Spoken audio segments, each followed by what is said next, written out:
Love you when you know it, but I get a little scared sometimes. Don't know why. Let my heart live for me, for my galaxies to show me signs. So I know why. Change the page for me. You are all I need. You are the light.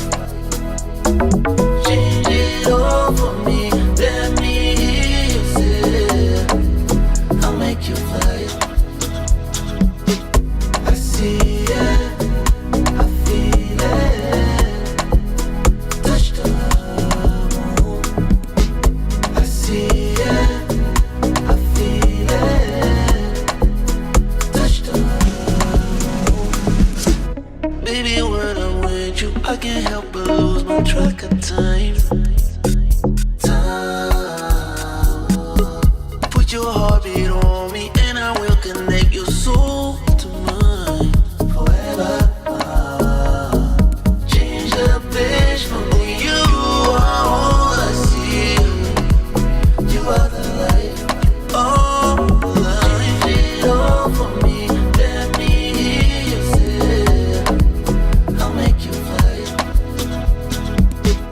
I see it, I feel it. Touch the moon. I see it, I feel it. Touch the moon. The moon, the stars collide. The moon, the stars collide. The moon, the stars collide. The moon, the stars collide. The moon, the stars collide. Glow in the sky all night. Time. Wherever we go, I feel your heart in mine. I see it, I feel it. Touch the moon. Yeah, I see it, I feel it. Touch the moon.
DJ, stop the music.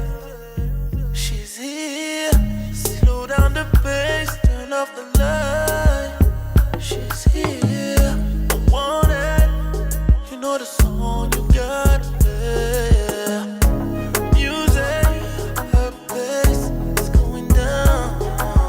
Feeling the music is everything in my life. But when I'm body moving, rhythm with one.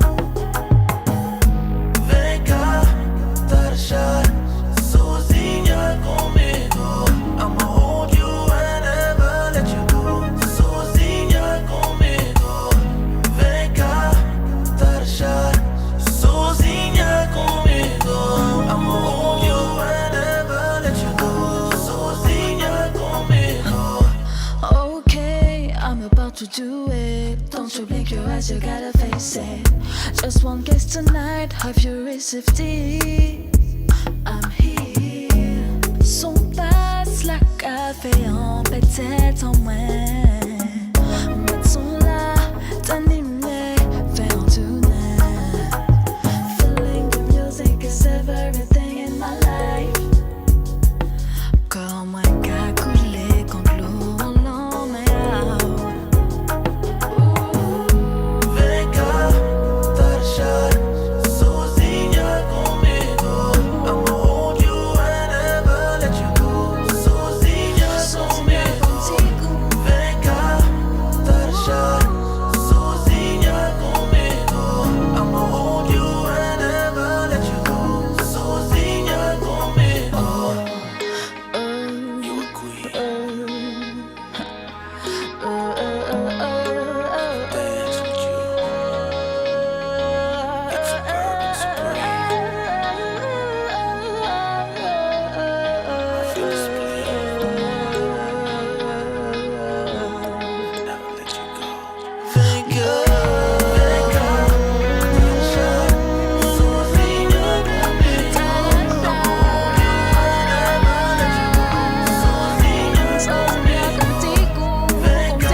Mic check.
Welcome to Club Shada, episode number 267.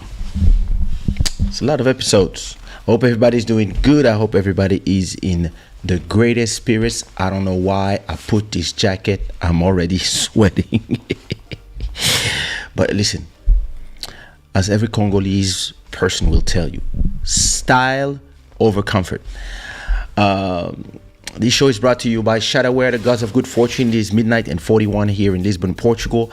I want to say hi to all the brand new subscribers, 3,800 new subscribers in this channel, including Caleb, Lynn, Jay, Cools, Viviane, Mateus, Eunice, Justine, Bala, Bea, etc., etc. What is this thing not scrolling nicely how I like?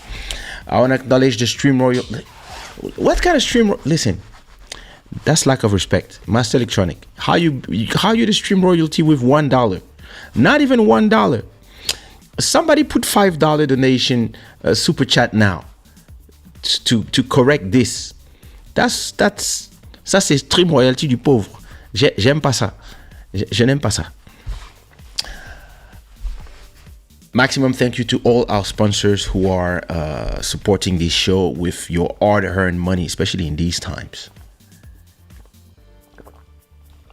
Everything I'm wearing, from the Club Shada mug to the Zaire 1960 hat to the Shada wear bomber jacket and the Real Mafia t-shirt, everything is available on the... Listen, I'm not gonna make it with this jacket. It's too hot. Listen, it is too hot in the house. Much better. C'est vrai que la Congolese says, yeah, style over comfort, but I lived in France long enough, in Portugal long enough. I've been in Europe for 40 years, so 42 years. So, yeah, comfort. I was already starting to sweat and stuff. Che. But it was looking great. But I'll wear it when it's colder in the house. It's actually super warm in the living room right now.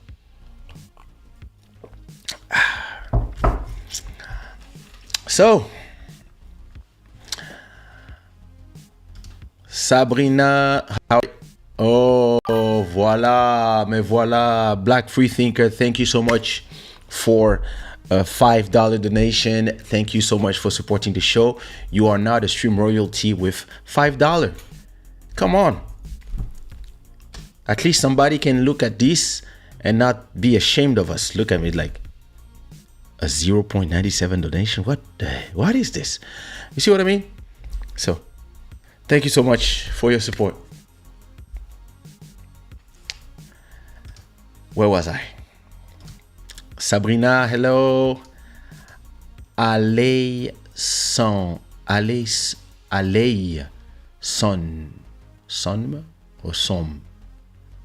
Listen, hey, how are you, pretty girl? Organized players, what up, brother? You good? Thanks again, free thinker. What's goody, Michelle? How are you, Mountain of Inspiration? What up, everybody? Don't forget to put your thumbs up and like this live. Mr. PI, how are you tonight? I hope everything is good in Belgium. I'll be there on the 13th of January, so that's 4 days. Juju Zhao, hello. Oh, I like this new picture. Look at you, showing your face finally. You see, you know me, I'm not about the body, I'm about the face first. You can have the greatest body ever.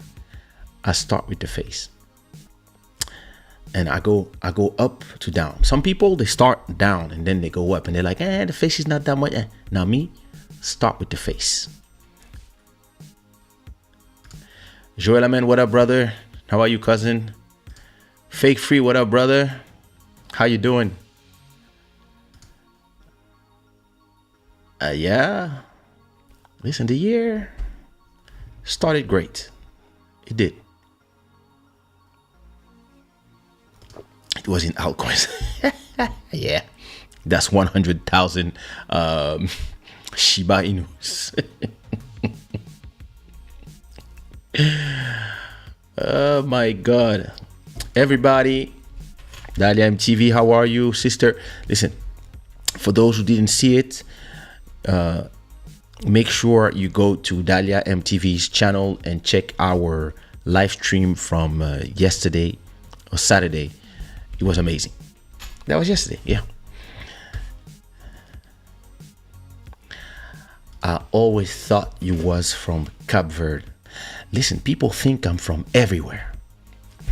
And I've been in enough places to say, yeah, I have enough exes in Cape Verde to be from Cape Verde too. So yeah, you were not wrong.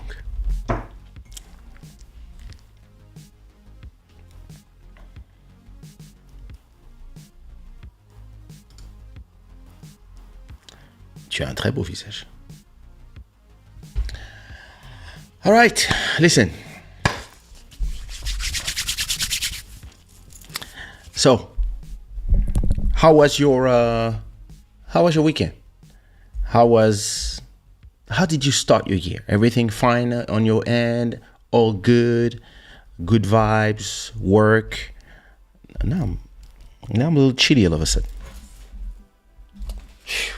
Put the heater back on.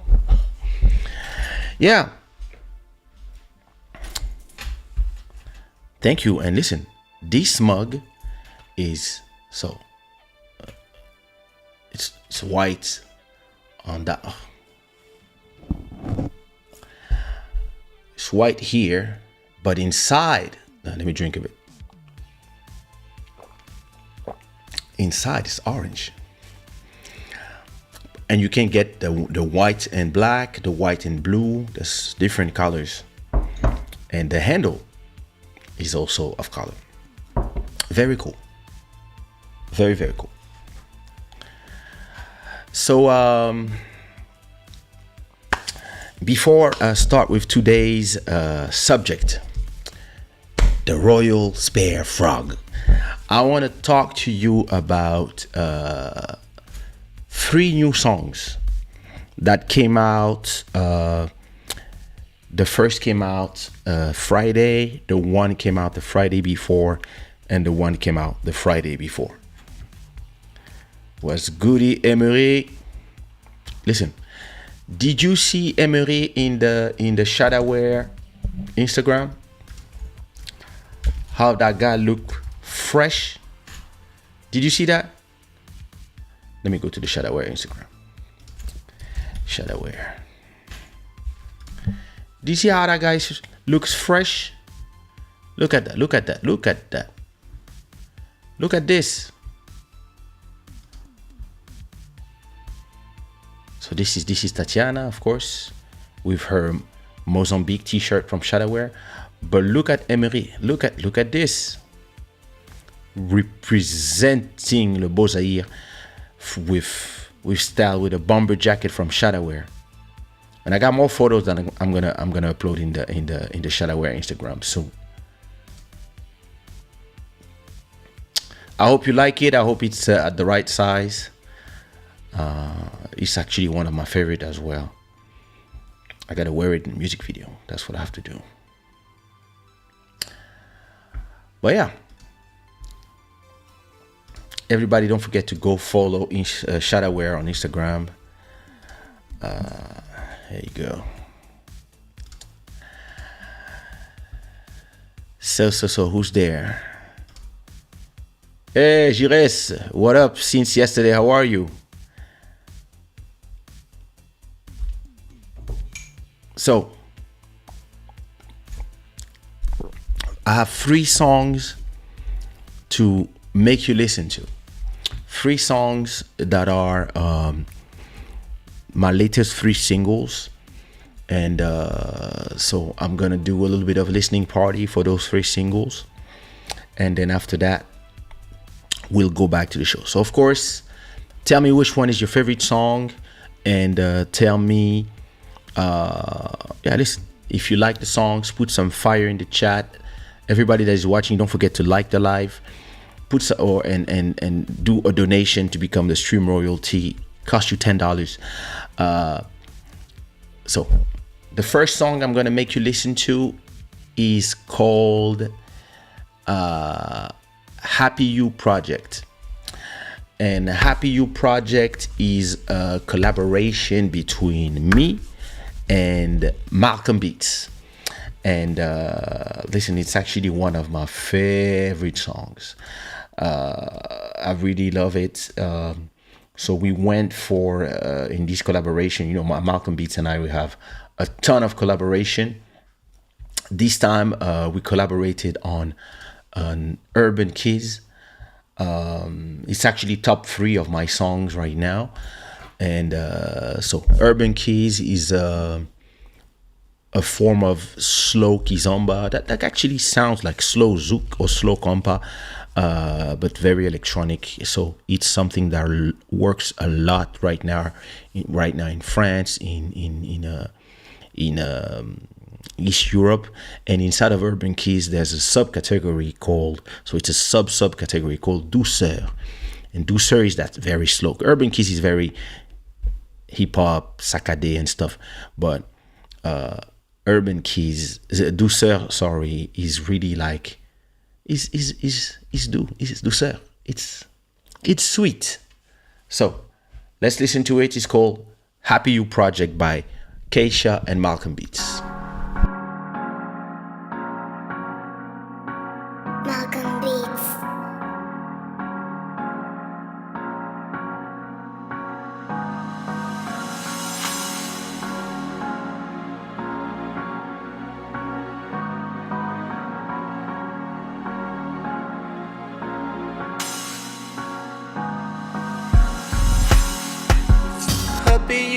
Happy me, baby. That's the way, girl.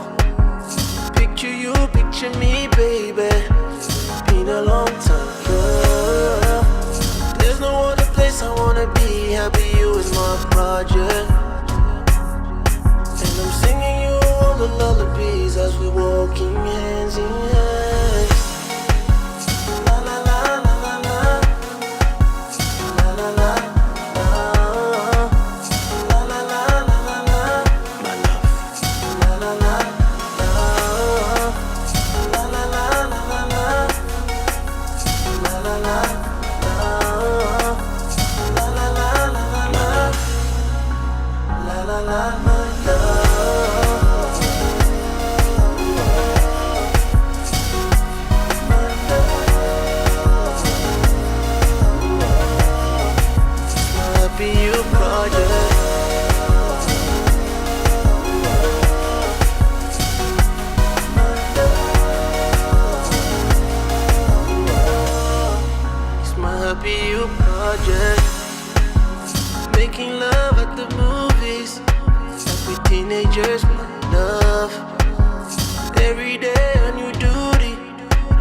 my happy you project.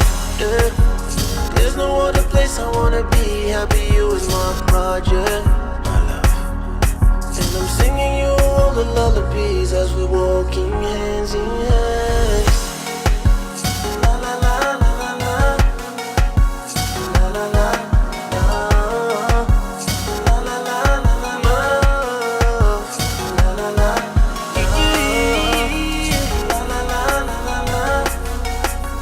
La la la la la. La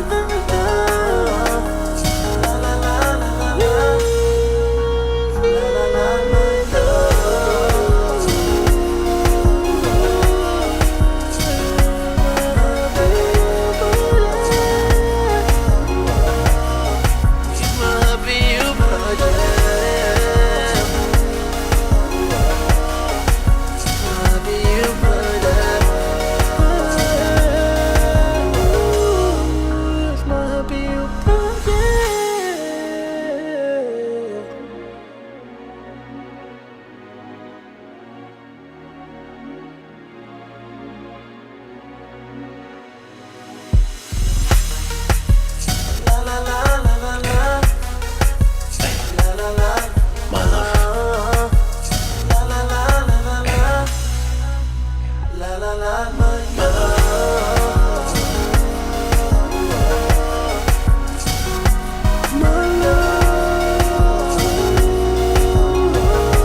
Malcolm Beats, Kaysha, Happy You Project.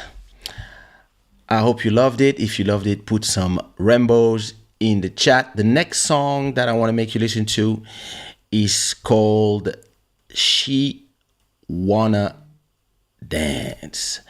And it's a collaboration between NCK on the beat, sorry, it's the next one. Sorry, it's a collaboration between Makita, Kaysha, and MJ Wemoto. So, one of those tracks, you know, I just record the song at 5 a.m. I send a message to MJ. It's probably midnight in Canada. I say, hey, I need you here between 2 minutes and 3 minutes. Send your verse. And 2 days later, I got my verse. And pew, song ready. So it's called She Wanna Dance. Kaysha, MJ Wemoto, Makita.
Keeping it 100, I guess I'm out of luck. She rolls like thunder. The way she licks her lips, hot. She moves those hips on the dance floor, hot. I don't know, K. I'm trying to get paid. I can handle my biz, I can play, bro. What you trying to say? Cause now it's my turn. I'm here to get naughty, don't wanna get burned. Dance tonight, move to the melody, move them hips tonight, party all night long. She wanna dance tonight, move to the melody, move them hips tonight, party all night long. Yo, we keep it at 100. Danger's written on the forehead. Yo, we keeping it 100. Trouble's her middle name. She wanna dance tonight, move to the melody, move them hips tonight, party all night long. She wanna dance tonight, move to the melody, move them hips tonight, party all night long. Matama. Kaysha.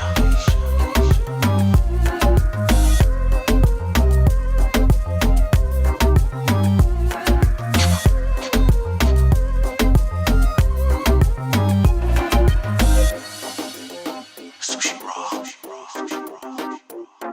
Rock on, rock on, rock on.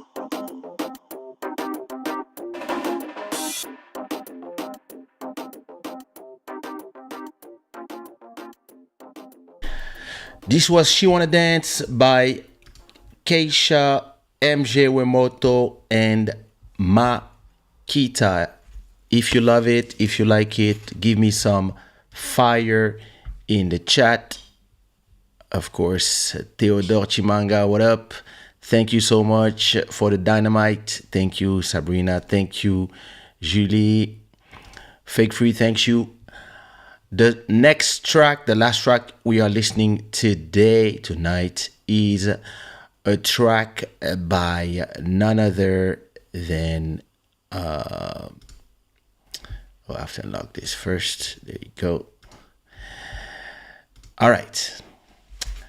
This one is another collaboration. Listen, in 2023, I'm all in on collaboration. I'm like duets after duets, trios, like beat makers, famous, non-famous, artists, famous, non-famous, as long as people have talent. I'm all in on collaborations this year because, yeah, listen, I can if I can use my platform and my name to push younger people or people who are in need or people who are older but need the visibility. Listen, I'm all for it. It's good karma, and listen, I don't need to do a hit to survive. I'm super blessed with the numbers that I have. My revenue and catalog numbers have doubled between December and today, so I'm really gonna be doing a lot of collaborations with people. Olga, listen. First of all, am I going to Spain or not? Like, you didn't tell me nothing anymore. Second of all, you have to come back to the show. I miss you, sister. Are you in Paris? You should come to Brussels with me and my son. MJ, well done, brother. So this track is called Money Talks, and like, listen, this is the type of track that Olga loves, because Olga is all about the money. She's a businesswoman. Listen, if I was a multi-millionaire, I would give $1 million to Olga, because I know she would turn it into 5 million. I know.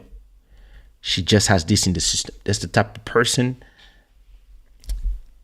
If you have money, talk to Olga. Yay. All right. So, Olga's song. This is Olga's new team. It's called Money Talk with NCK on the beat from Portugal, me from Portugal, and Baby Bang from Antwerp, Belgium. Let's go.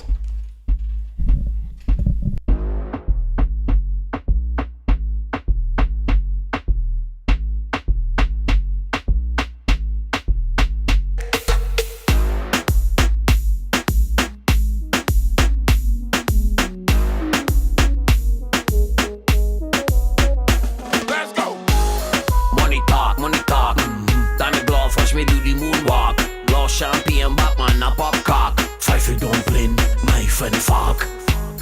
Money talk, money talk. Money talk, money talk. Money talk, money talk. Five dumpling, knife and fork. Bad man no beg no friend, beg no money, beg no girl, live it sweet like honey. Cause bad man no eat no girl like chocolate. That's why boom flick girl call me the most wanted. Cash rules everything around me, cream. Cash rules everything around me, cream. Cash rules everything around me, cream. No bad man no sibling. Money talk, money money talk. Money talk, money money talk. Money talk, money money talk. Bad man not talk them, bossy money talk. Money talk, money money talk. Money talk, money money talk. Money talk, money money talk. Bad man not talk them, bossy money talk.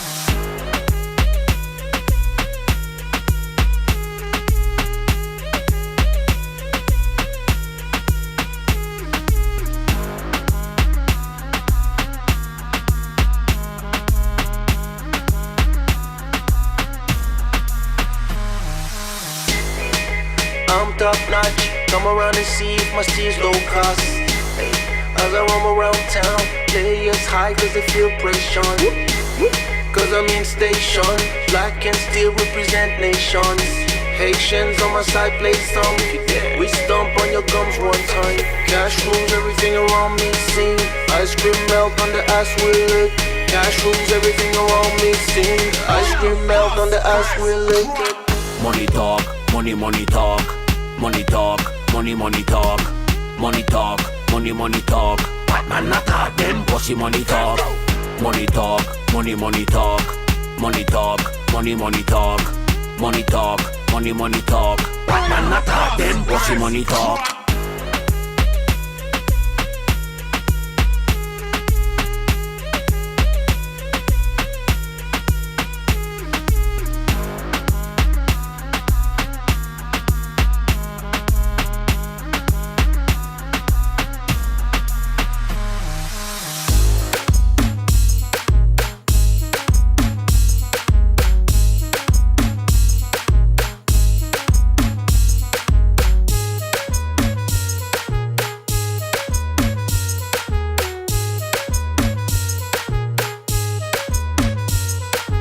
Ice cream melt on the ass we lick. Cash rules everything around me, cream. Ice cream melt on the ass we lick. No bad man no sibling. Money talk, money money talk. Money talk, money money talk. Money talk, money money talk. Batman not talk them, bossy money talk. Money talk, money money talk. Money talk, money money talk. Money talk, money money talk. Batman not talk them, bossy money talk.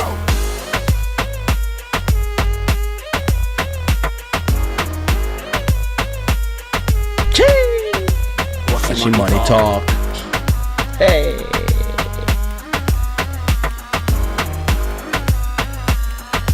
Batman not talk them, bossy money talk. This was Money Talk by Baby Bang, Kaysha, and NCK on the beat.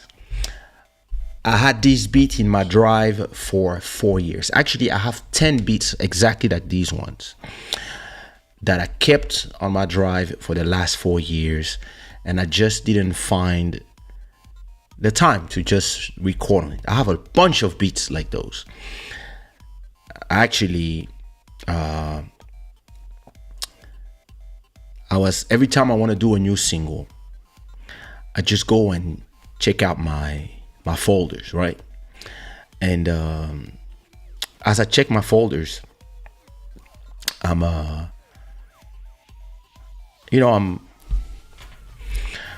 there, and sometimes I'm listening to beats from Lil Mauro, from Malcolm Beats, and sometimes I'm like, hey, let me go check what's in there. And then that beat, it's been a long time that I wanted to do something with it, and then finally I just sent it to, probably 3-4 months ago, to Baby Bang in Belgium, in Antwerp, and he sent me the chorus and his verse after 2 days, 3 days. I was like, oh yeah. And then I kept it for like 3 months. I just had to add my part, but I just kept it. I was busy doing other things. And then, yeah, probably end of November when I recorded like a bunch of songs, I added that verse. I cut the structure of the instrumental, and there I was. And I told NCK, yo, listen, the wait is over. Our first banger is coming out. This song is perfect for TikTok, perfect for the clubs, perfect for people who love money.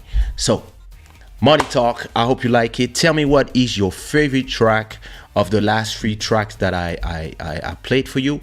I'm just gonna go pee for just a sec, and I'm gonna play you a little bit of Happy You Project as I'm going to the toilet quickly, and I'll be back in less than a minute. All right.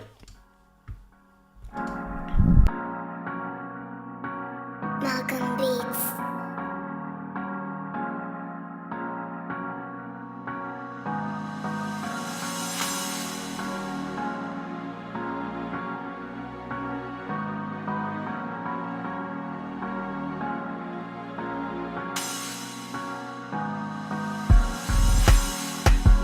Happy you, happy me, baby. That's the way, girl. Picture you, picture me, baby. Been a long time, girl. There's no other place I wanna be. Happy you is my project. And I'm singing you all the lullabies as we walking hands in hands. La la la la la la. La la la.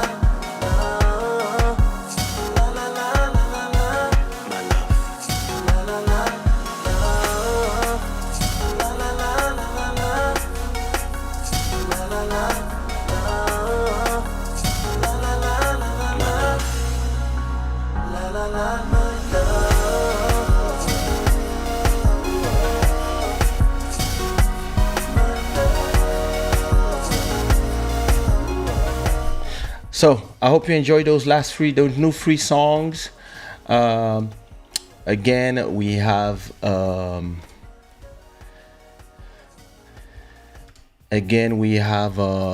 Happy You Project with Malcolm Beats. Then we have Money Talks with NCK on the beat and Baby Bang, and of course She Wanna Dance with MJ Wemoto and Makita. All these tracks are TikTok perfection. So I will do some TikToks, and I will, because I'm entering that platform. As listen, it's been doing great for me. So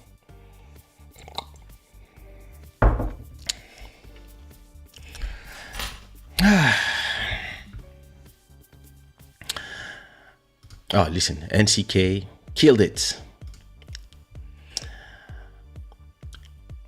Olga, call me. I need to ask you a question.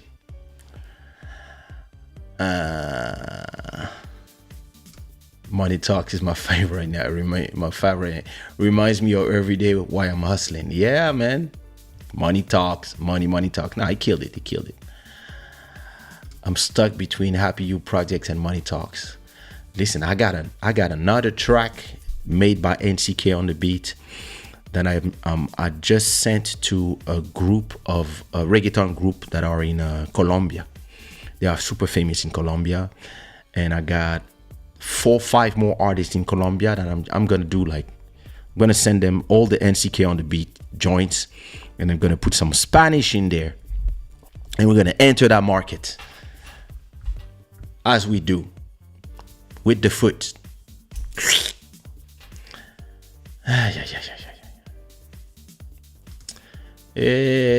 Non, on drague les gens ici.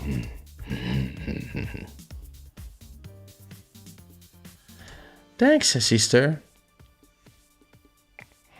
Happy You Project and She Wanna Dance. Nice. Money Talk de la bombe, bébé.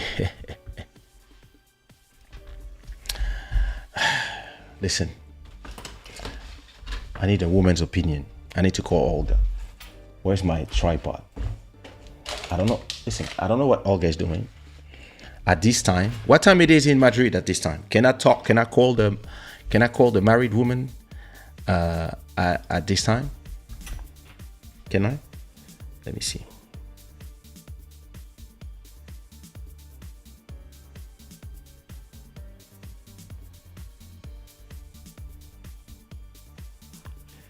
Wait.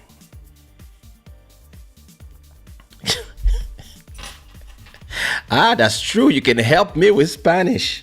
That's true. But what? You see, this is my wife doing. This I know it's my wife. I had a tripod here, and it disappeared. This is only my wife does this type of thing. Take my stuff without asking me.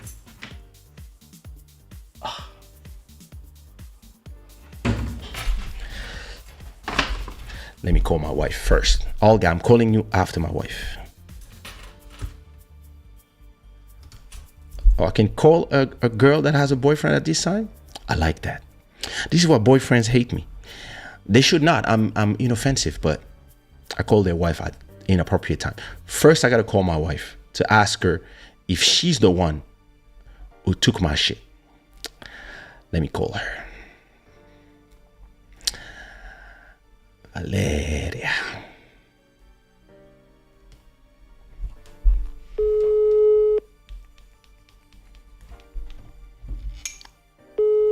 I'm calling you after that, Olga.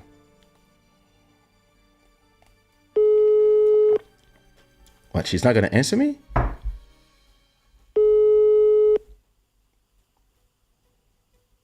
I know she's awake. What? Lamentamos, mas neste momento não. Oh, she's calling me back. Amor. Hello? Hello. Estás bem? Tudo bem. Diz bom dia para meu live. Bom dia. Tu a chamar para um problema que tenho aqui. Um problema técnico. Eu tenho um tripé pequeno que eu uso toda hora. E desapareceu. Desapareceu? Gostaria de saber onde é que puseste o meu tripé. Não, tripé ninguém não como. Tripé? Não. Só pode ser tu ou tua irmã.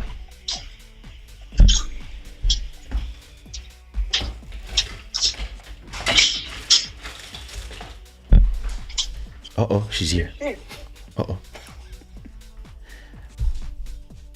Aquele pequeno que eu uso com o telefone.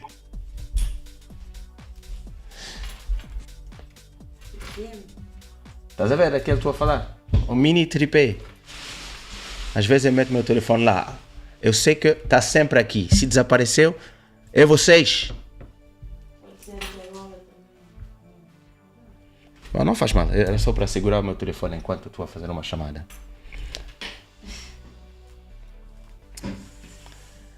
Deixa estar. Viste lá em cima? Não é importante. Deixa estar. Era só para segurar o meu telefone. Até amanhã. All right. Of course not. She's sleeping. When I went to pee a second ago, I was hearing her. They're watching House of Dragon for the second time. You can speak Spanish too. I got a reggaeton project that I released when I was 18. But the guy told me just to speak Portuguese on the track. Let me call Olga now.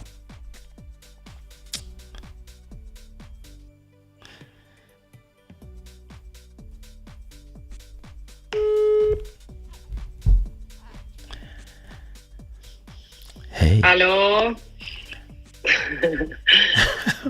What? You see, see the difference? Like, my wife would have replied the same way you just replied. Like, hey, what up? But because she knew that I'm live, she was like, "Hi." Because if I was not live, she would have been No, like, that's what? because maybe because she knew that you are I know, alive and I know. she knew that. Because she knew. If not, it would have been, "What you want?" Wow, this is the life of the star, you know.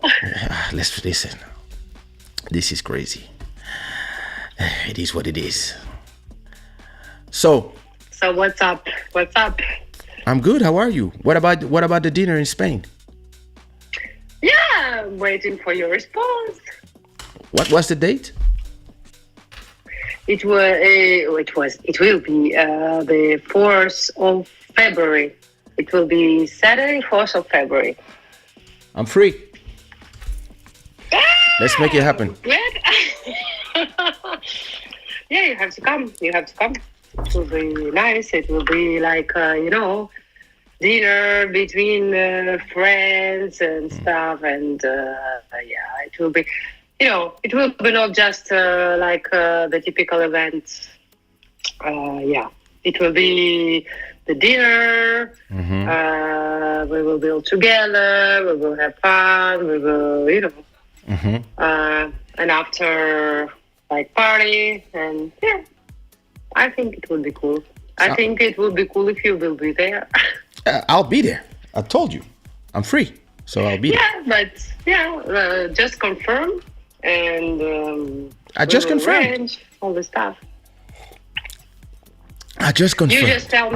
You just tell me what you want for the main dish. If you want fish or meat, I'm on diet. You know, I You're coming with. I lost 9 kilos already, so I'm not asking this. I'm asking if you want meat or fish. Meat. About the quantity of kilos, we can arrange it. yeah. Oh yeah, I'll take meat. I'm allergic to fish. Nice.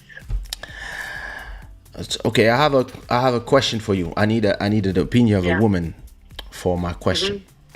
First of all, before I start, is everybody okay in your family out in Ukraine? Is everybody good? Your brother, your cousin, your family, your friends, the people we know out there? They are good. I mean, my direct family is good. Okay. My mother is with me now. Yeah, in Spain. Well, I told you.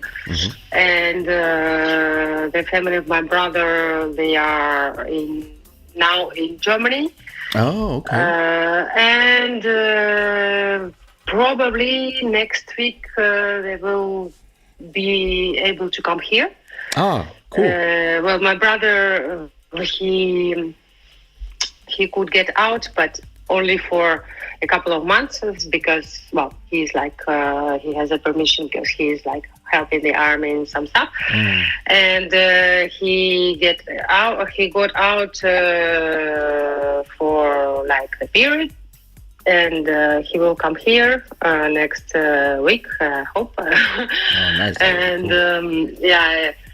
because you know that all the business stopped there. Yeah.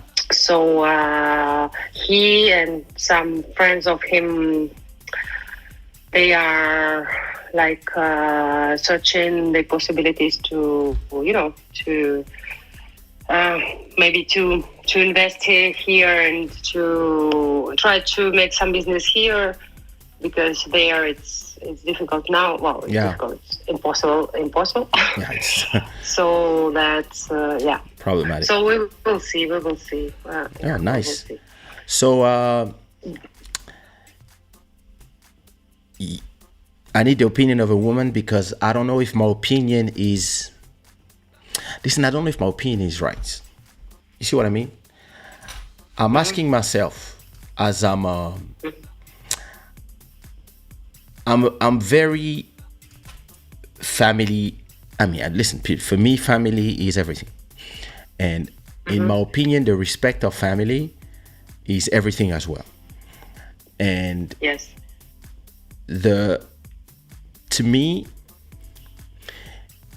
every family have problems, fights between brothers and sisters, problems here and there, etc. But Well, not every family, but many family, yeah. no, I mean it can happen. Yeah, it can happen. Like, even if you never have problems, sometimes you can have a dispute or something that you disagree on, etc. Okay. But personally, I would never make it something public. I understand that some people, they want to put everything outside, but for me, it's not something that I would do, especially if I'm famous. I mean, I am, but like, because of fame, everything that you talk about your brothers and sisters or your parents or your family members is multiplied by 100, 1,000, 1 million, depending on who you are.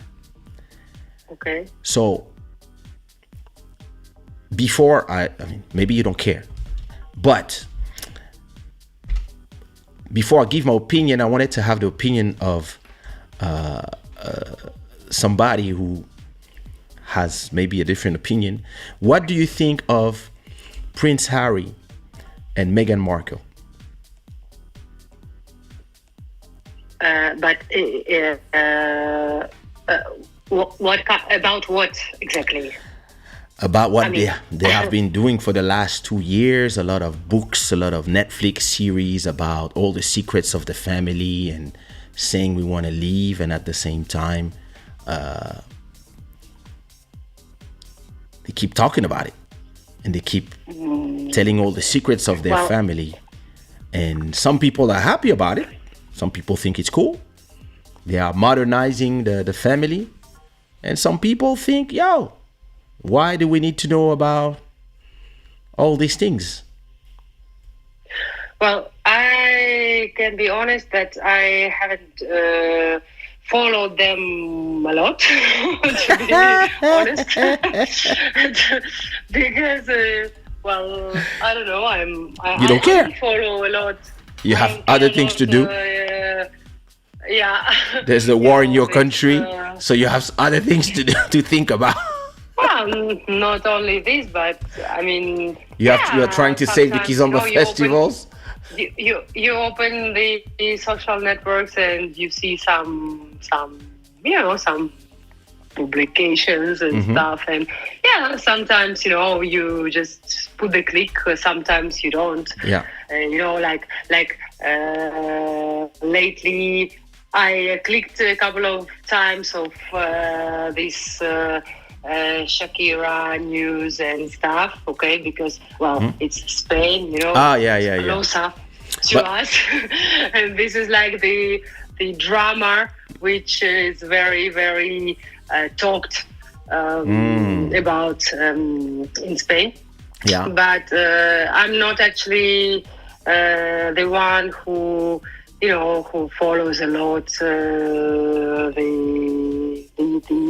the private life of the royals and stuff. But of course, I saw something, I heard something. I cannot say that I'm very put on the actualized about the latest news. But I think that you can be famous, you can be whoever, but finally you are human. Yeah. You're human. You marry with someone who you love or whatever, and this is your life. This is. I mean, when people get together, I think it's because.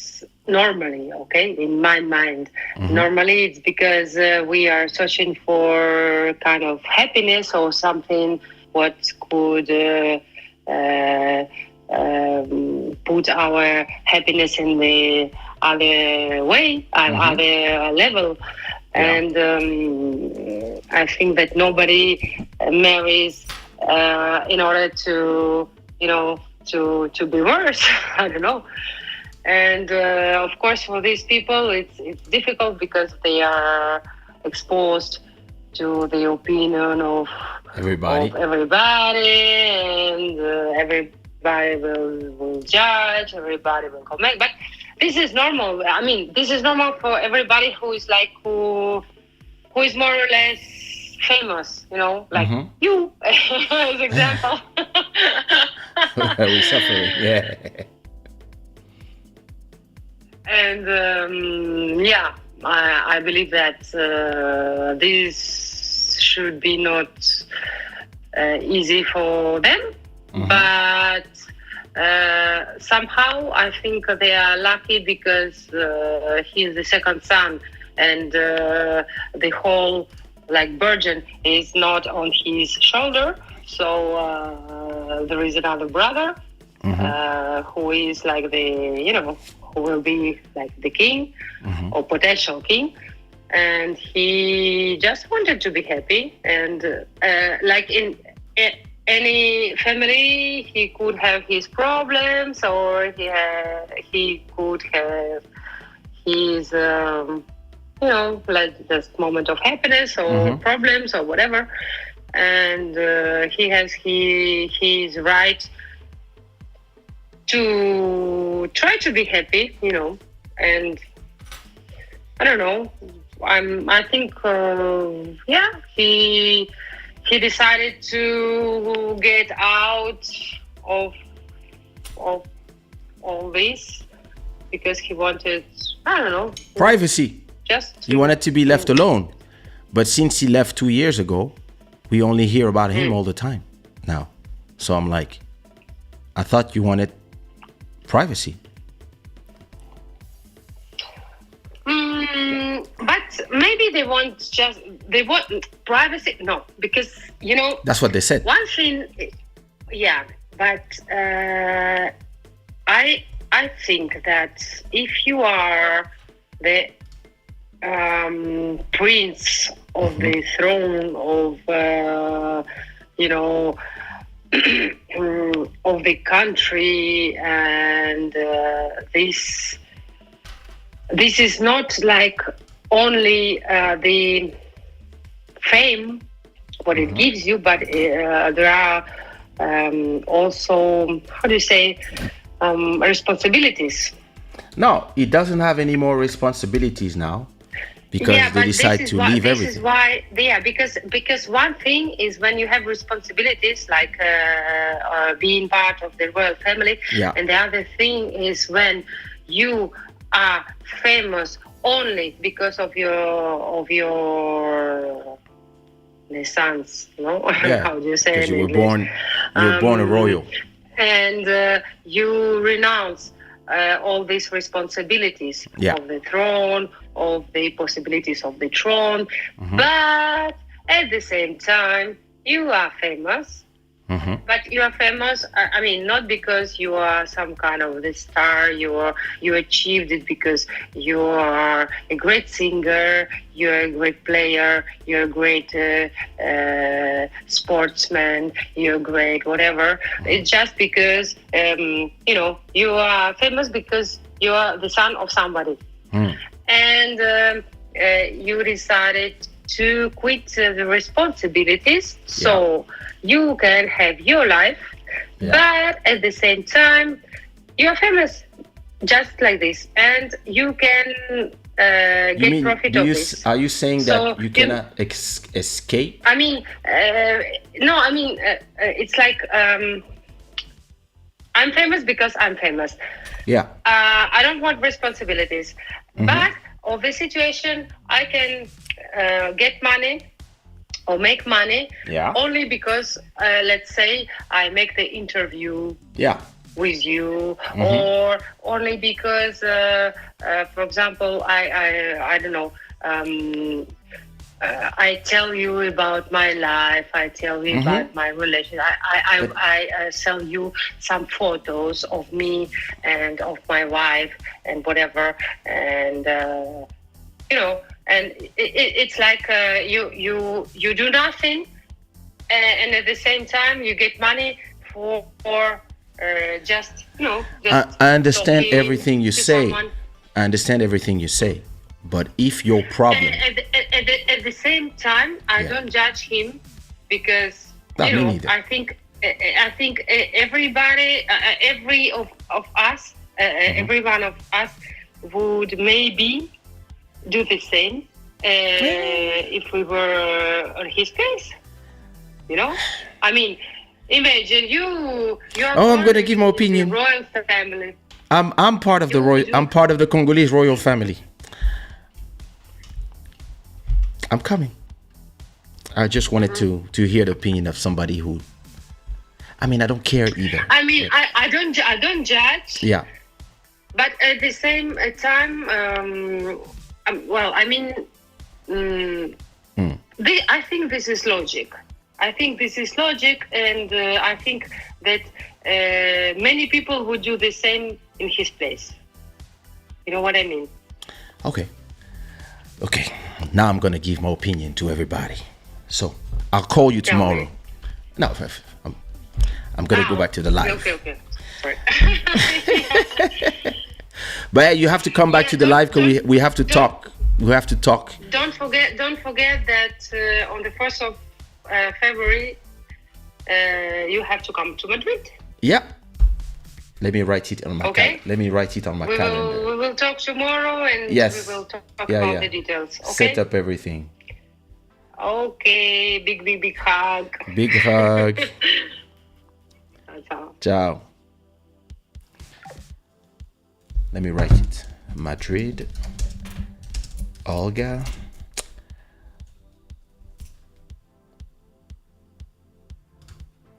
Media and events. All right. Let me see your opinions about the subject. And after that, I'm going to give you my opinion after years talking about it and see if my opinion has moved. If with the different things that we learned, if if my opinion changed or something. Wait a minute. Oh, wait. Wait a minute. Let me see if this guy is sleeping. Let me see if this guy is sleeping. Because Olga is Spanish. Olga actually doesn't care about the roles and this stuff. Let me call a guy from the UK. He must be sleeping at this time.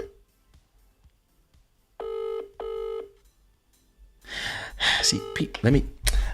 Who do I know from the UK that is alive? That's alive. That is not sleeping. Wait.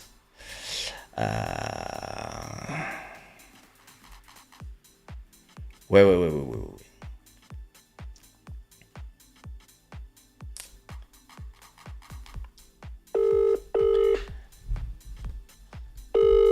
I know it's very late.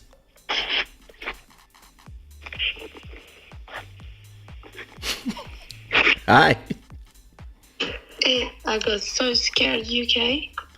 I'm very good. Why are you scared? Because I'm calling you late at night? Yes. I'm live. Okay. I'm live on YouTube, and you are too. So.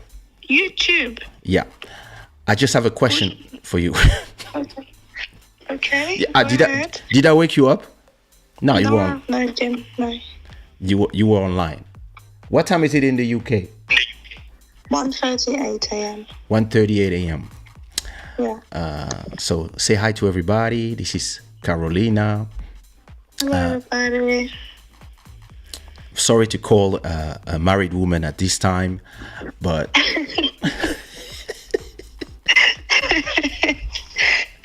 what's the live about? We are talking about the royal frog.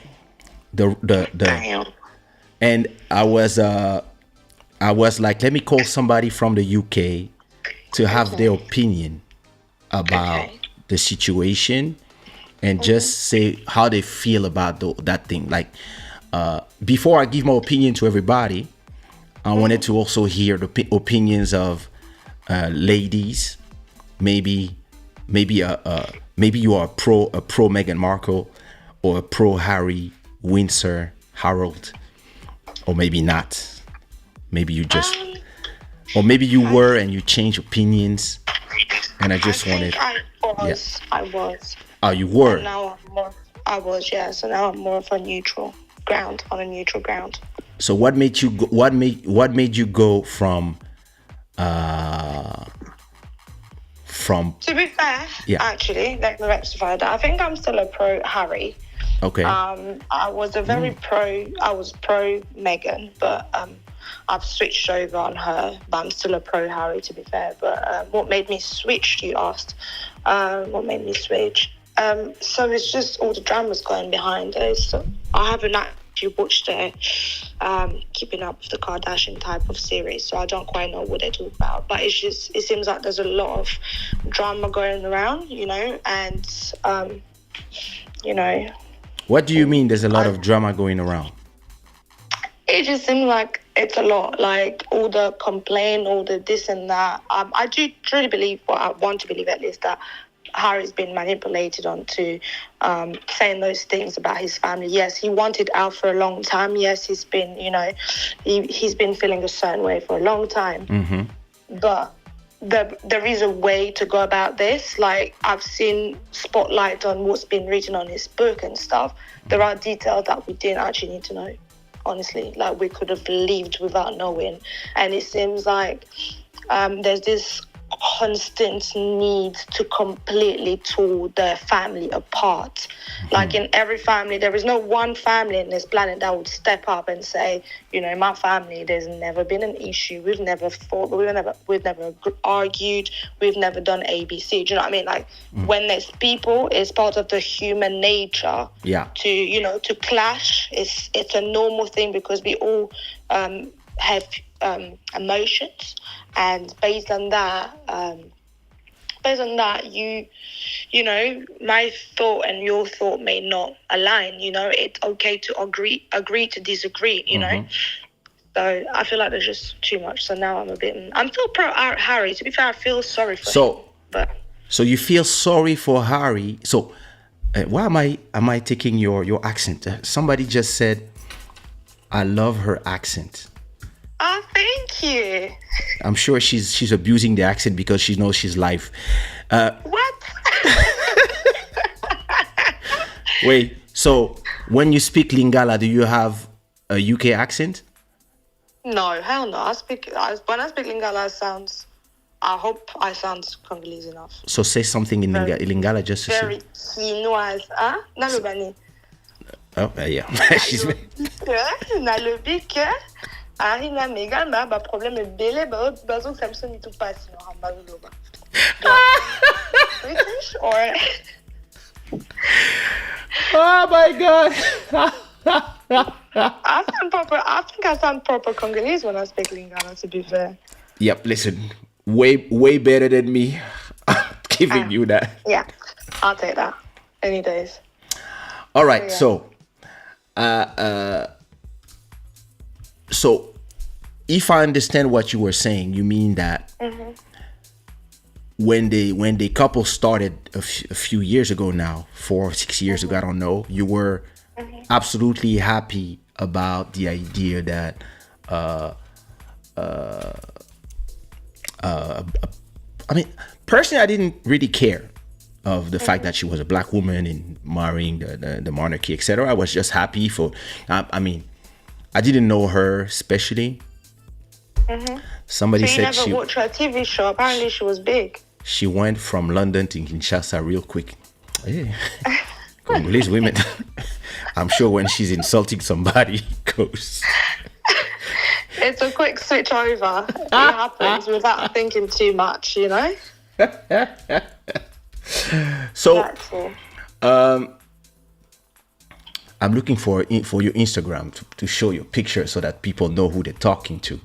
Okay. I'm not Just fine. show my latest picture, please, when you do that. What is your Instagram? Carolina, avec un K, bien sûr, point GTR. .gtr. There you go. So let's see the latest picture. Ooh la la. This one? Let's see. Too much boobs. What? Okay, I'll put this one. No problem. I mean, it it looks more like me now than anything. All right. So this is who we're talking to. The first comment on top is me. My wife is gonna be like, "Who's this?" A bit. It's my cousin from Kin. Of course.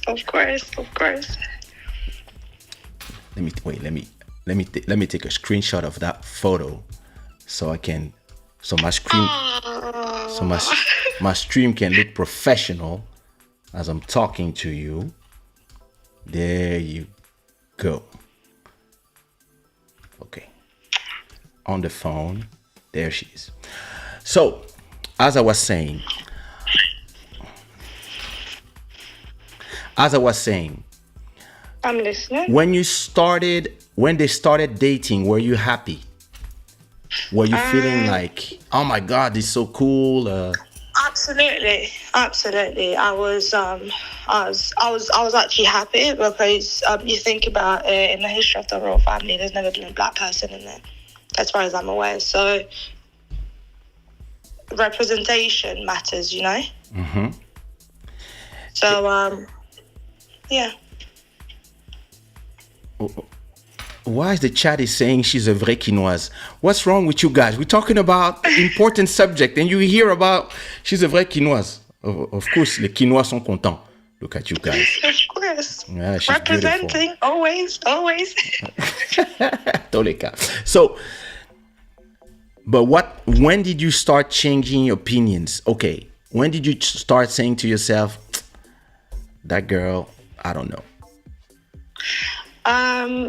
I think so. At first, with the initial dramas that came up, I mean, the initial incident that happened regarding the child's color, regarding the child's features, and everything else, I felt for her. There's no discussion about this. Like, it is true that obviously there's an element of racism in the UK, in the monarchy most probably, but that's normal. They've never had, although the UK have been receiving people from all backgrounds for years, in their own household they've never actually had someone like that being part of their family. Mm-hmm. So obviously it's a new something to them. It's all nice to be like, I'm not racism, unless you have to be there personally. So I understood her and I felt for her, because it is true, it's challenging. It's challenging to feel a certain way. To be fair, I was in Congo, being light-skinned in Congo, mixtures, on me considérait comme Ndele. Oh yeah? D'accord? I was Ndele Madesu over there. Me coming over, it's a shock. Me For coming real? over, because, yeah, you come over and it's just like, you're no longer that. Now I need to find myself anymore. I need to find myself again, sorry. And being mixtures, I always say being mixtures is the most challenging race anyone can be. Yeah. Because you do not know where you fit. You have to make a choice. When you're born black, I belong here straight away. You're born white, I belong here straight away. But when you're mixtures, it's your choice before you associate yourself or relate yourself more. And people want to make you choose. I'm happy to say I'm Congolese, I'm African, full stop. Do you know what I mean? Because that's what I relate to. That's how I feel the most. Okay. But you're still half Greek. Sorry? You're still half Greek? I am half Greek, but I do not know much about the culture, the Greek culture. I don't know much about the country, the people, anything like that. I mean, my first time in Greece, I did feel the racism was really strong. So I'm changing your photo, by the way. And I didn't put my feet back there until 2019. I'm putting a new photo. I like this one better. Oh, okay. Which one is that? That's the old one you're about to put. Yeah. Okay. Don't worry. You'll watch the live again. You'll watch the live when it's over. Okay, cool. That's fine. I'll watch it. But yeah, so I like this one better. I like talking to this one better. Hi. Oh, hey. Hi, white dress. Yeah. Let's show him. Okay, that's perfect. I can see actually the white one. Yeah. Yeah, that's the one. Cool. Yeah. So what was I saying? I said being mixtures is challenging. Les amis sont jolis, hein? Merci. It's a real psychological problem being mixed. It is. It really is. And so I understood her challenge. I don't know her story much, to be honest. I didn't know her before she entered the royal family. So Yeah, me neither. I was happy. I was happy. I know she was an actress from Suits, but I never watched Suits, to be fair. I watched a few episodes, but I was not a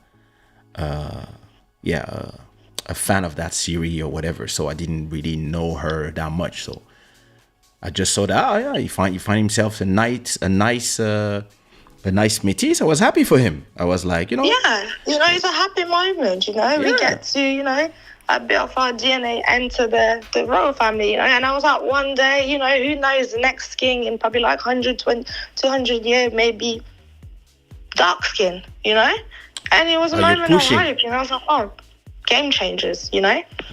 But it's just black skin. I don't think so. But hey, who knows? I was hoping maybe there will be. Like, we just never know. Like, who would have thought that one day a mixed person would enter? Although she didn't actually feel like she never had to have the race discussion until she came to the UK, apparently. So So do you believe that it's a shock of culture? Or especially for her who's an American, Californian, very woke, etc., and they live for being victims all the time, and arriving in the UK all of a sudden, maybe she thought that I'm marrying a royalty, so I made it, and all of a sudden there's all the scrutiny, and especially I know in the US the paparazzis have all the rights. You cannot do nothing to them. They can follow you around. You get out your house, they're here. You go anywhere, they're here. They take pictures of you all the time. They post it, they sell it. This is a business that is protected there. So you arrive in the UK where the tabloids exist. Of course it's different because it's the UK tabloids, but to me it's like being with me. I'm Kaysha. You have something with me. Yeah, it's me. It's gonna come with stuff that is different from other boyfriends. True. That are not famous. If it's an athlete, somebody is in the media, or an artist, if you are with Kaysha, you're gonna know that now everything you do when I'm not here, if somebody sees it, they're gonna try to do something with it. And when we are together somewhere, you're gonna know that, even if people pretend they don't see us, they see us. So if we argue somewhere and you are extra, and you are just starting to yell in the restaurant and throw stuff, you know that this will be on Talent de Kine and all these places, because you are with a celebrity, a public person. Yes, a public person. So how you gonna pretend that you don't understand what's going on? To this aspect, I would probably. So I'm 50-50. See, I have mixed feelings toward this, because there's stories about, the royal families, and like story that goes out because he had to be run through the office and someone needed to approve it, and apparently they chose to throw under the bus every single time so they can, distract the rest of the population to all the real matters, Yeah. And you see things like, to be fair, I do think that the newspapers and everything took really advantage of it, in a sense where they really took it too far. Even like when she was pregnant, rubbing her belly, and they're having a go at her because she's rubbing the belly. They're saying that she was doing the most, but every pregnant woman would be rubbing their belly, for example. Anyone else that rub their belly is fine, as long as you're not Meghan Markle. Do you know what I mean? So in that aspect, I do understand it. When Beyonce was pregnant, they were saying that it was fake. Yeah. And they had everybody was having their theories.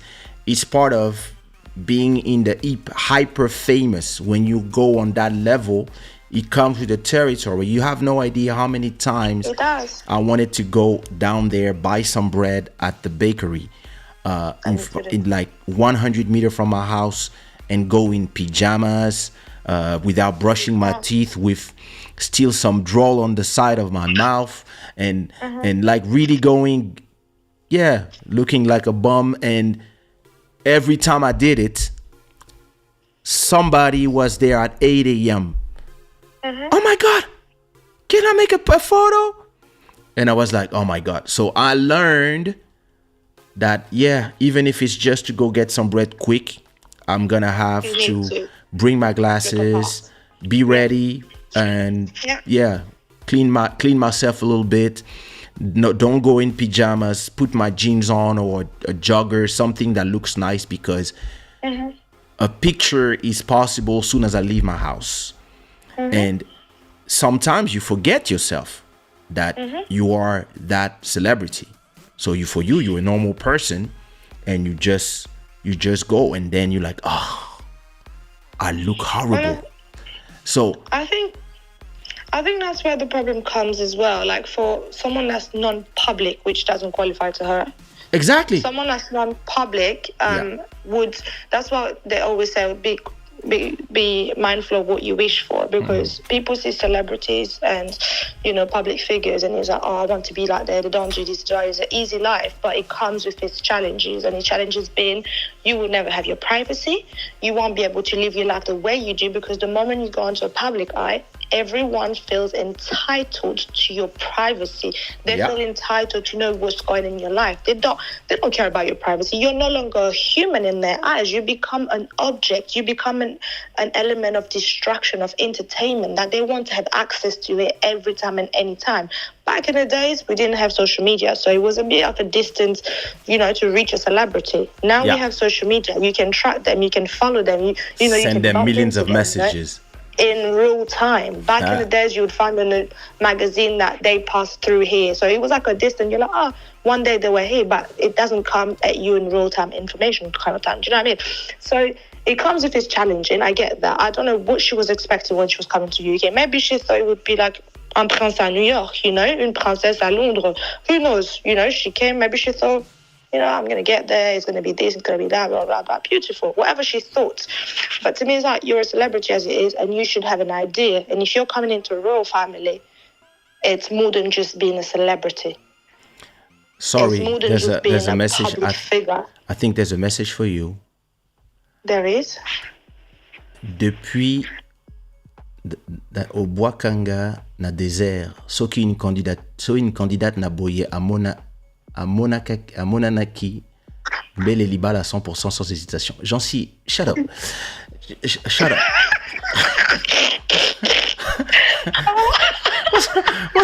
What's wrong with these people in the chat? Depuis au Bois Kanga des heures, ceux qui me candidatent, I'm dead. I am dead. This is hilarious. That is hilarious. But yeah. So Kendrick says, I think the tabloids are different than, say, TMZ. They are more like the New York Inquirer, maybe. What, sorry? I didn't catch that. The New York Inquirer in the US.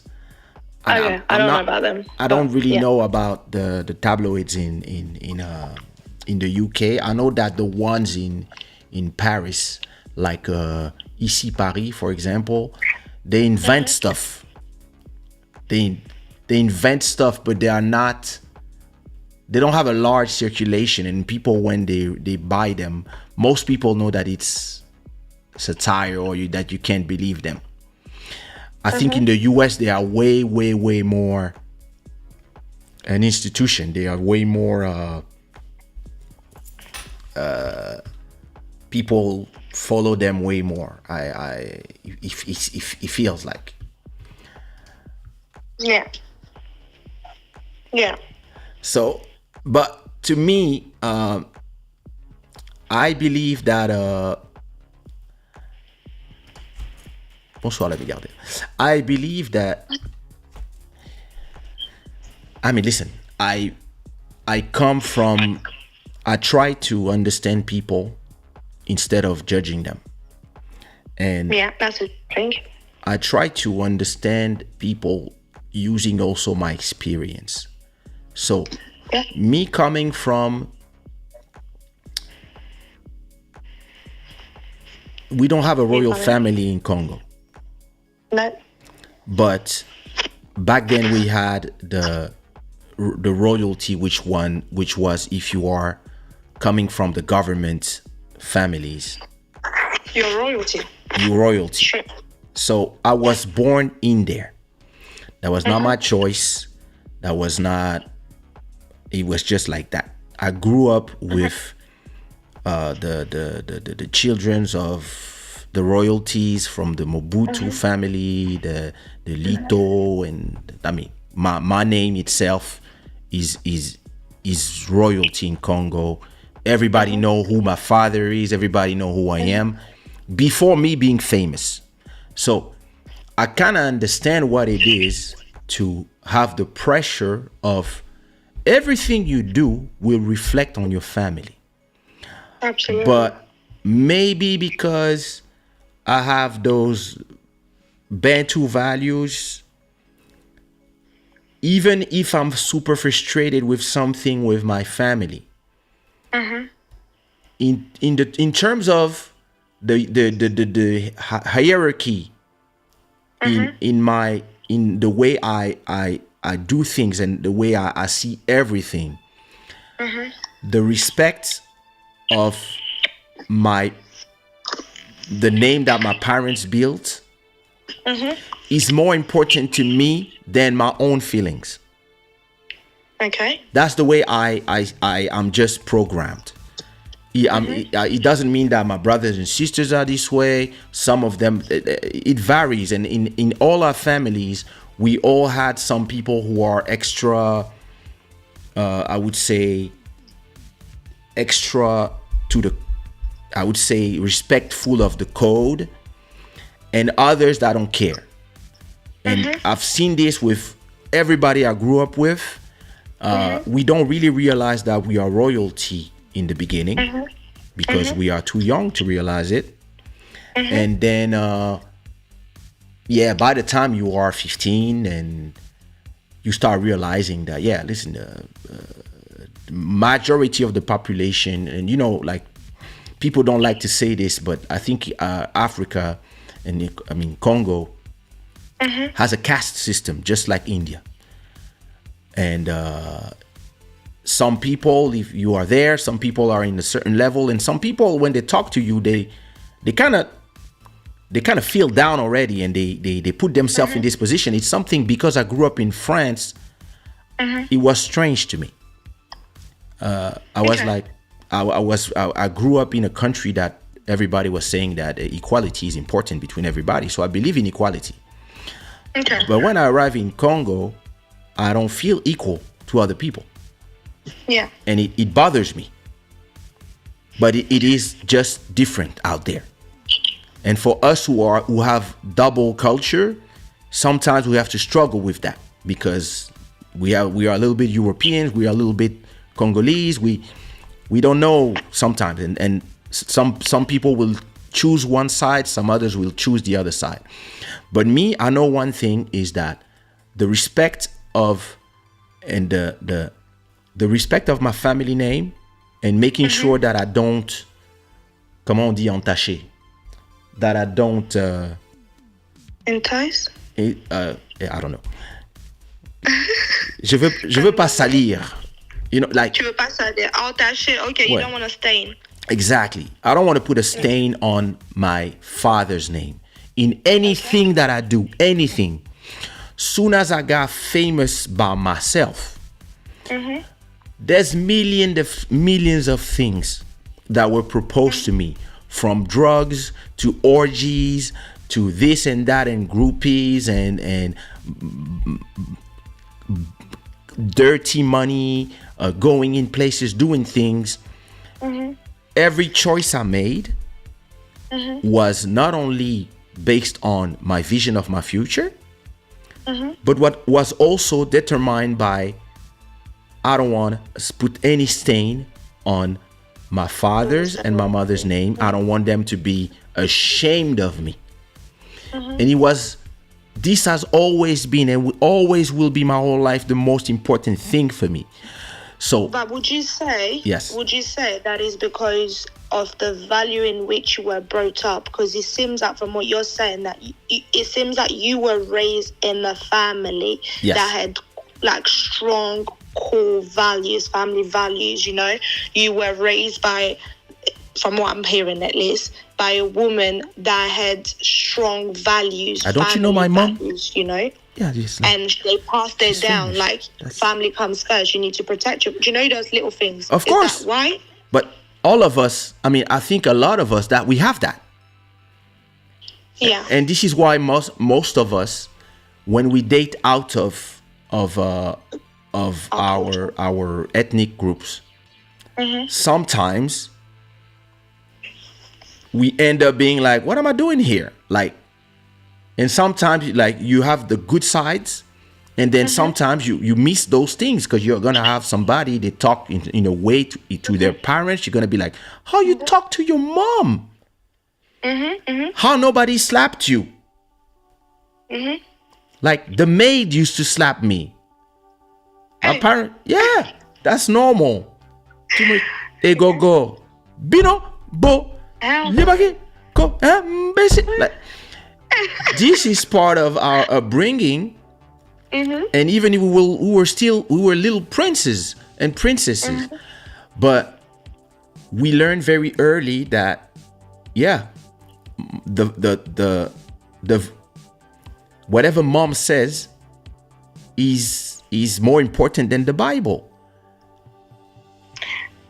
And I get that. So when I see this, I see, and I'm gonna go deeper after this conversation. I'm gonna go deeper with why I believe he's here, because I've known people who were born in Congolese royalty and who struggled with mental health and actually committed suicide.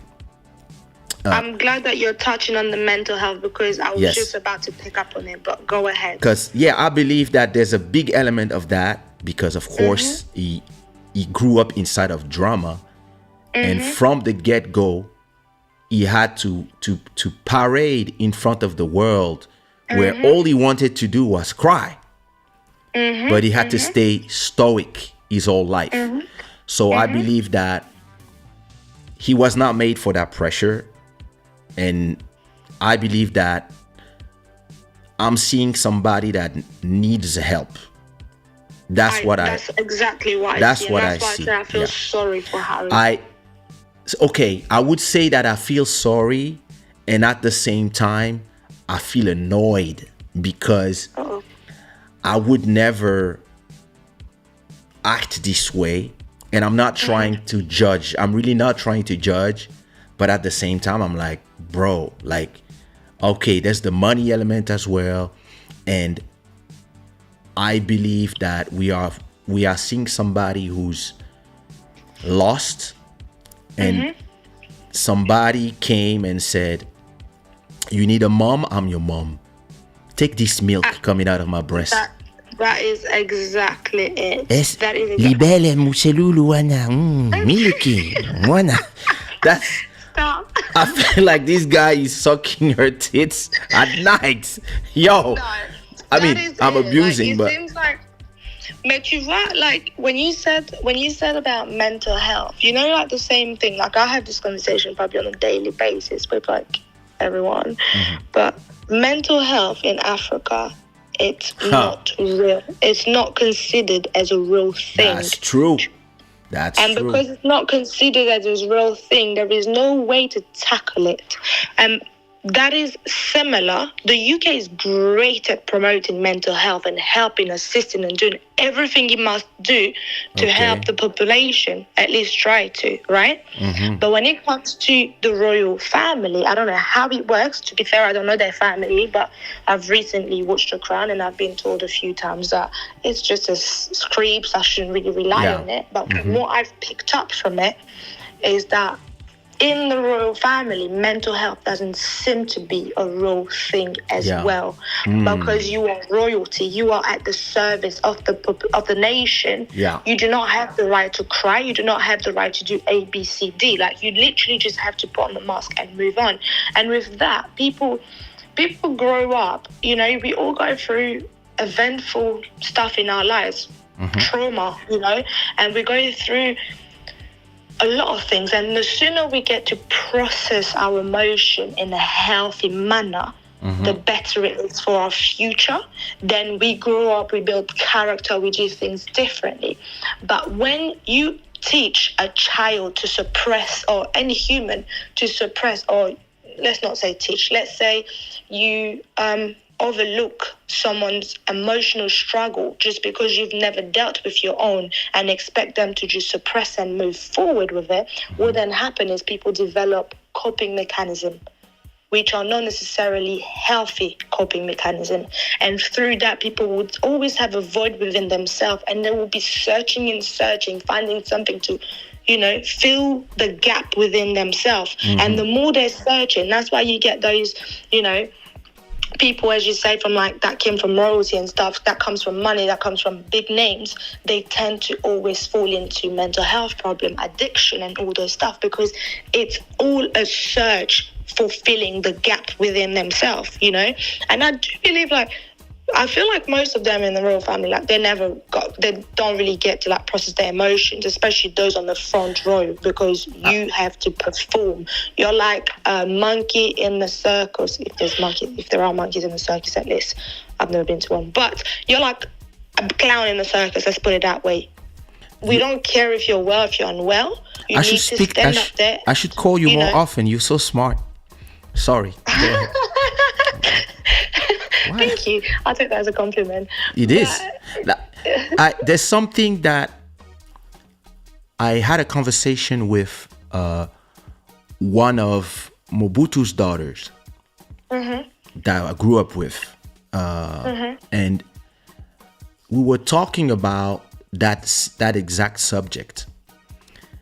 People don't realize how it feels because we were privileged kids, born Congolese royals, born in unlimited amount of money, etc., etc. We don't have no right to complain. Yes. But in reality, all that's needed. But in reality, nobody ask you how does it feel to be scared every day of your life that your dad will die of assassination, of at any moment. And nobody asks you how does it feel to grow up in the middle of weapons. I grew up with armed guards my whole life, and not armed guards dressed as with a smoking and with weapons that are hidden. No, I'm talking about army gear, mitraillettes in front of my house, around my house, wherever we went. Whenever I go somewhere with my dad, there's somebody with a Uzi on the front seat ready. And I grew up like this, and nobody ever asked us how do we feel growing up like this when the phone rings from Africa and you are 12, 13. You always ask yourself, what are they going to tell you? I grew up like this my whole life, and hoping that the voice of my mom would be, hello, it means everything's fine. And so my dad now he's a senator. He's retired from main politics and stuff. But when I was younger, especially when the war started, or whenever there was a something, because I had other friends that when the government switched, their parents got imprisoned. Some of them committed suicide. Some of them that got killed. I had the chance that my father was loved by the people, because he comes from the people and he never forgot the people. But when there was the 86 riots, and everybody is looking for blood and going to the house of the rich people, and they're ready to sack everything, you scared for your parents, because no matter how people see them, for you, it's your parents. So when, lucky for me and lucky for them, when everybody arrived to the street of my parents, they said, oh no, that's Vieux Mokolo. He's one of us. He's always been good to us. And they didn't touch our house. But all our neighbors, Gone. oh, so but people don't care about the trauma of, No, because soon mental as health they say, is not a real thing. yeah, but and even Physical health. but imagine matters.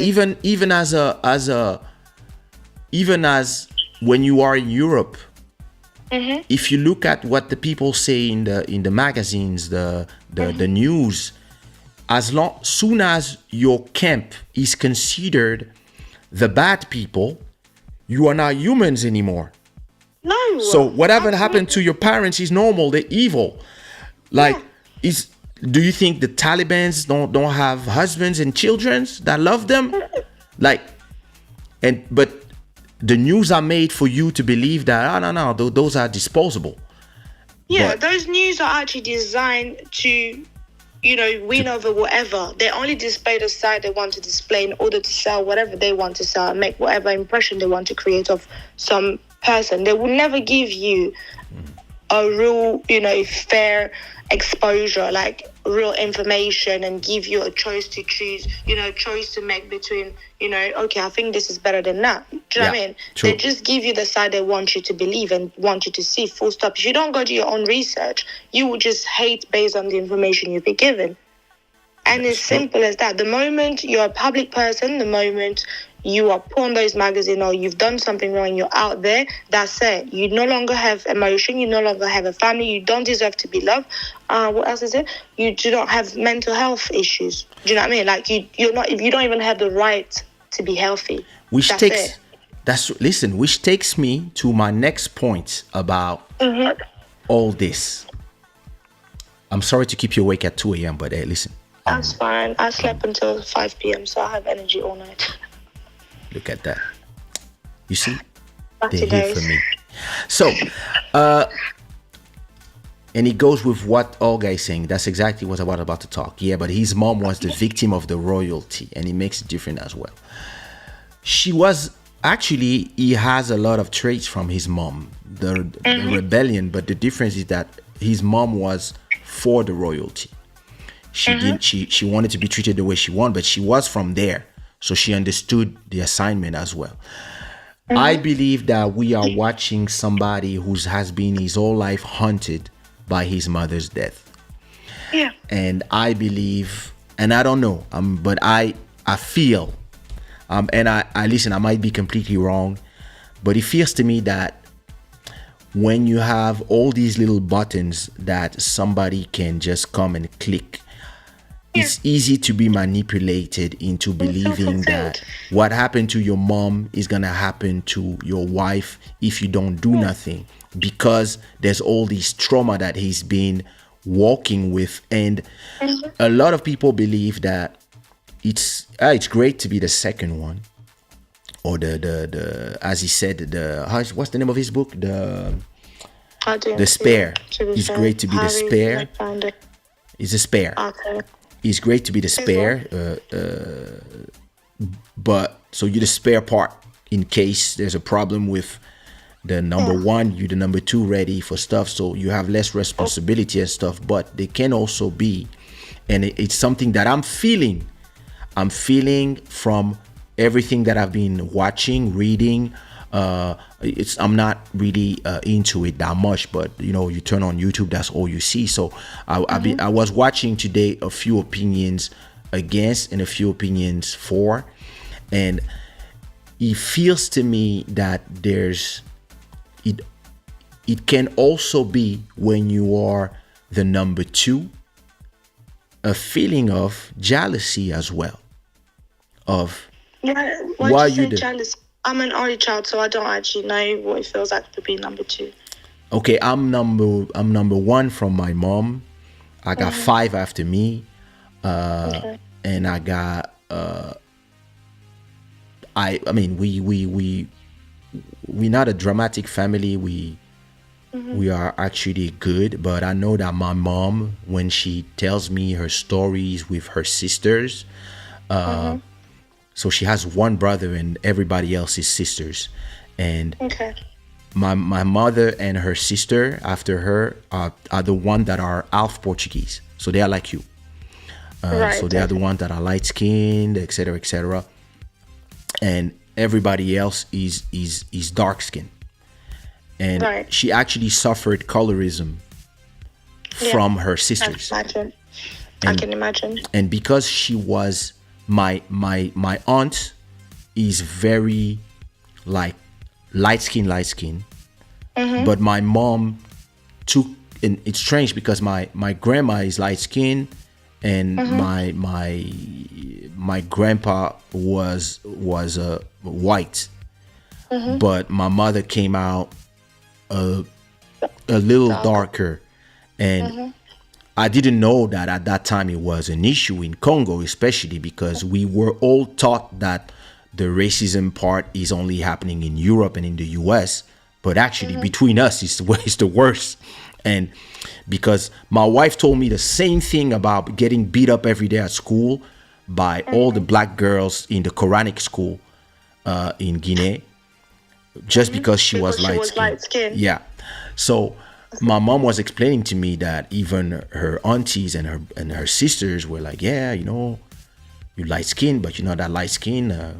Are we sure who's your dad? Stuff like that, like a bunch of and constant and constant jealousy because she was very tall, and her father-in-law really was treating her exactly like the rest of the kids, and the rest of the kids were having issues with the idea that, yeah, why is she treated better than us? And her father-in-law was always, no, she's my daughter. She's not like being treated XYZ. She's treated like everybody else. But for them, they wanted her to be treated differently and less. Yeah.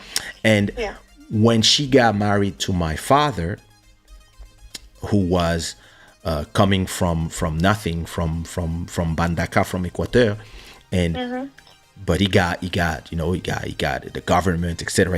He got very rich very young. Everybody wanted to at the same time profit from the money, but at the same time criticizing her for being with a black guy, and from being with somebody who and thinking that she was all that because she had money. So it's so interesting how even when you and I see it with my wife and her friends or her ex-friends from school, because she got with me, a lot of people, instead of just being happy that she's happy, they're like, you just believe that because you Kaysha's wife, you believe you all that. And but the thing is, sorry to interrupt. No, the go thing ahead. is, what I've learned throughout the years, and even more so lately, is that people tend to project their fear and their insecurity onto you. Yeah, that's true. People tend to do that. Like, I grew up in Congo, right? I'm gonna say I was bullied my whole childhood at school because I was light skinned, because I was.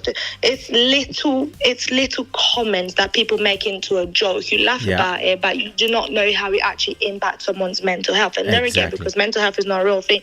It's not like I would cry and like, you're too sensitive, or you're playing the victim, blah blah blah blah blah blah. But like, I was laughed at, bullied consistently because I was light skin. Obviously, I was picked up because I was light skinned, but also because I was really skinny. I was really skinny, so the slim shaming, it was always So on my case. when did that booty You know? came out? Sorry, go ahead. So like little things like that. So the little comments, things like But- they used to say things like, oh, aux hommes qui est la lettre I, libo so you know what I mean? Like this kind of thing. Like, I can laugh at it now. Bastards. But you know, at the time, it would actually offend you. Do you know what I mean? But wait a minute. So, at a point, you grow a booty at a point from the photos, Yeah. or it's Photoshop. Nah, obviously. Let me check if it's not Photoshop. No, not Photoshop. Never was I know. I'm Photoshop. joking. I saw you in All real. natural. You know, we go to the gym. I haven't been in the gym in a year. I know. No I, one listens to I see You your know, Instagram yeah. photos. Yeah. We But- used to work out loads. So wait a But, minute. you What know, type of neighborhood did you grow? Like, were you limité, so limité? Oh, that's where mine. middle that's class. what- So it's not even middle like the Lower it's not middle that bad. class, I would say. Yeah, low That's middle. where my grandma Like, used to it's- be. Lemba, all you these know. places. Okay. No, Limba, not Limba. Like I was literally limité, like quartier industriel. Like literally, it was really quiet. It's like very Okay. nice area at the time. you know. Okay. Not sure how it is now, but at the time it was decent. Middle class, I'll say, it was solid middle class. Quiet, you know. And I went to a private school, so it Okay, was so- okay. yeah. You know? But in the private Huh? school, everybody was bullying you. Yeah, like everyone in my class was laughing. Like I have this conversation nowadays with like some of my mates that I've known since primary school. Like I have a conversation like the other day, I actually told them, I was like, what you guys did to me was bullying, you know. Now we have a name for it, but back then, you know, you'd say things Yeah. like that. Obviously you hurt my feelings. When I cry about it, bilila lila. Do you know what I mean? Like I wasn't even allowed to feel a certain way, you know, because it was like, oh, if you cry about it, you're too sensitive, you're too soft, this and that, you know. And you do not know what someone goes through in their household, you know. And it's like those things stays with you for a long time. True. Like for a very, very long time, I suffered from extreme low self-esteem. I had no confidence within myself. In fact, me going into doing Miss Congo was simply because I wanted to build my confidence. For Like, those who don't know, actually, you're talking to Miss Congo 2012. no, first runner-up. Oh, sorry. 2012. Yeah. Nah, you were Miss First Congo runner-up. for me. I don't care. Yeah, so The other one was like, ugly. Me entering that was Yeah. mainly to build up my confidence because Okay. I was suffering so much throughout the years. Like I went through depression, I went through suicide and all that, but no one knew about it. Do you know what I mean? I didn't understand what was going on within myself, and a lot of people suffer from the same thing because you don't know how to speak about it. You're in this mental cage because so many people have thrown their insecurities onto you. They're projecting their insecurities onto you, which led you to believe that this is you. In fact, you do not even know who you are. Now you are what people say you are. Do you know what I mean? And you struggle with it for a long time, and you turn right, left, and center trying to find out, who am I? Am I good enough? You know, waiting for people to feed you what they think, you know. And if you come across and hurt people, hurt other people, broken people, break people. Yeah. Do you know what I mean?